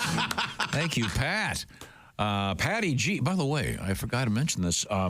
Pat, you've got a couple interesting gigs coming up. You're going to be doing that thing with all of us on Friday, February 21st at the Riverside Casino and Resort in Iowa, thanks to 100.7 The Fox in Cedar Rapids. Also, you've got your, it's called the Dry Bar Special. Yeah, in Provo, Utah, February 8th. That'll be great. And how does that work exactly? It's a squeaky clean comedy show, very well video taped. And is the name of the club the Dry Bar? It's Dry Bar, yeah. Huge, huge, very big thing. That'll be an instant 2 million views. Yeah, it's a huge deal. Yeah, I'm very nervous and excited. Okay. Yeah, you got this. And then you've also got something in Rothschild, Wisconsin on the 24th of January. Yeah, Banter. That's the name of the club? Mm-hmm. It's an apartment complex. Banter? Yeah, it's a brand new complex that they have. Entertainment. Greg Hahn was there a couple weeks ago. Very cool. It's a lot of fun. They do some special stuff. Do you talk with the audience? Hey, Banter. So sorry. I thought the same thing. They have new owners. It used to be called Vamp. Yeah. Okay. I'm sorry. Time now to review history.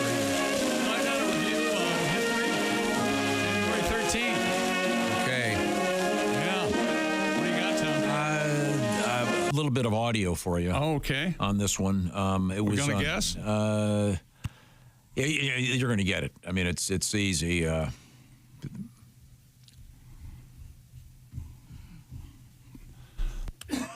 is it? Hey, that's right. Do the twist. What happened? What's interesting is the twist became the #1 song in America on this date in 1962 for the second time with Chubby Checker. Huh. Did it the first time. Well, that's just ridiculous. Chubby Checker. Fat ass Yahtzee. Fat ass Yahtzee. Portly Pachisi. I'd like to do this all. I wish we'd done this earlier in the morning. We could be doing this all day. So you got tiddlywink. You got your Chubby Pachisi. Yeah. Oh, that's good too. Yeah. Oh, Pat said that one. I like that. Shoots and lard ass ladders. And he really wasn't that fat. They were just trying to take off on Fats Domino, right? He was just chubby. I think it was Dick Clark's. He was bigger. Wasn't it Dick Clark's creation? Yeah, but didn't they kind of make him beef up a little bit? I don't know. Is he still with us? He is still with us, yeah. He is? No. Okay. All both feet? He had an actual album called Harder Than Diamonds, I think, or something. It was a pretty good album. Yeah. Back in the 80s. Well, the Twist is, a great song. And the Fat Boys, remember they came out and did a cover of the Twist. How has the Oreo cookie people not...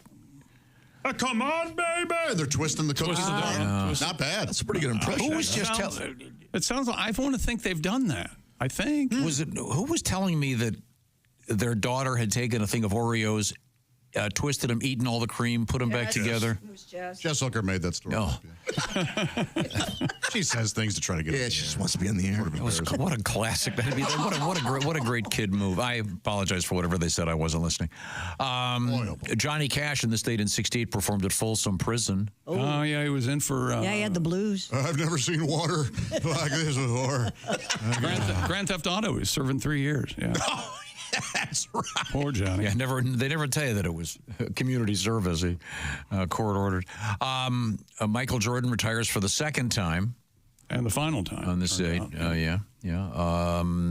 This is nice. I always liked this guy. Born in 1934, Rip Taylor. I did too, yes. Yeah. Remember Rip Taylor? Was he the confetti guy?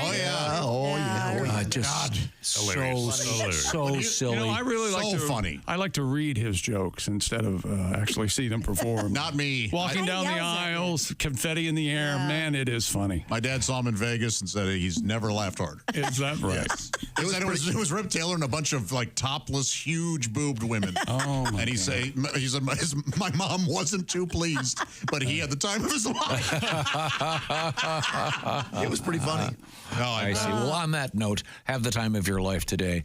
We are in the O'Reilly Auto Parts Studios, and this is the Bob and Tom Show.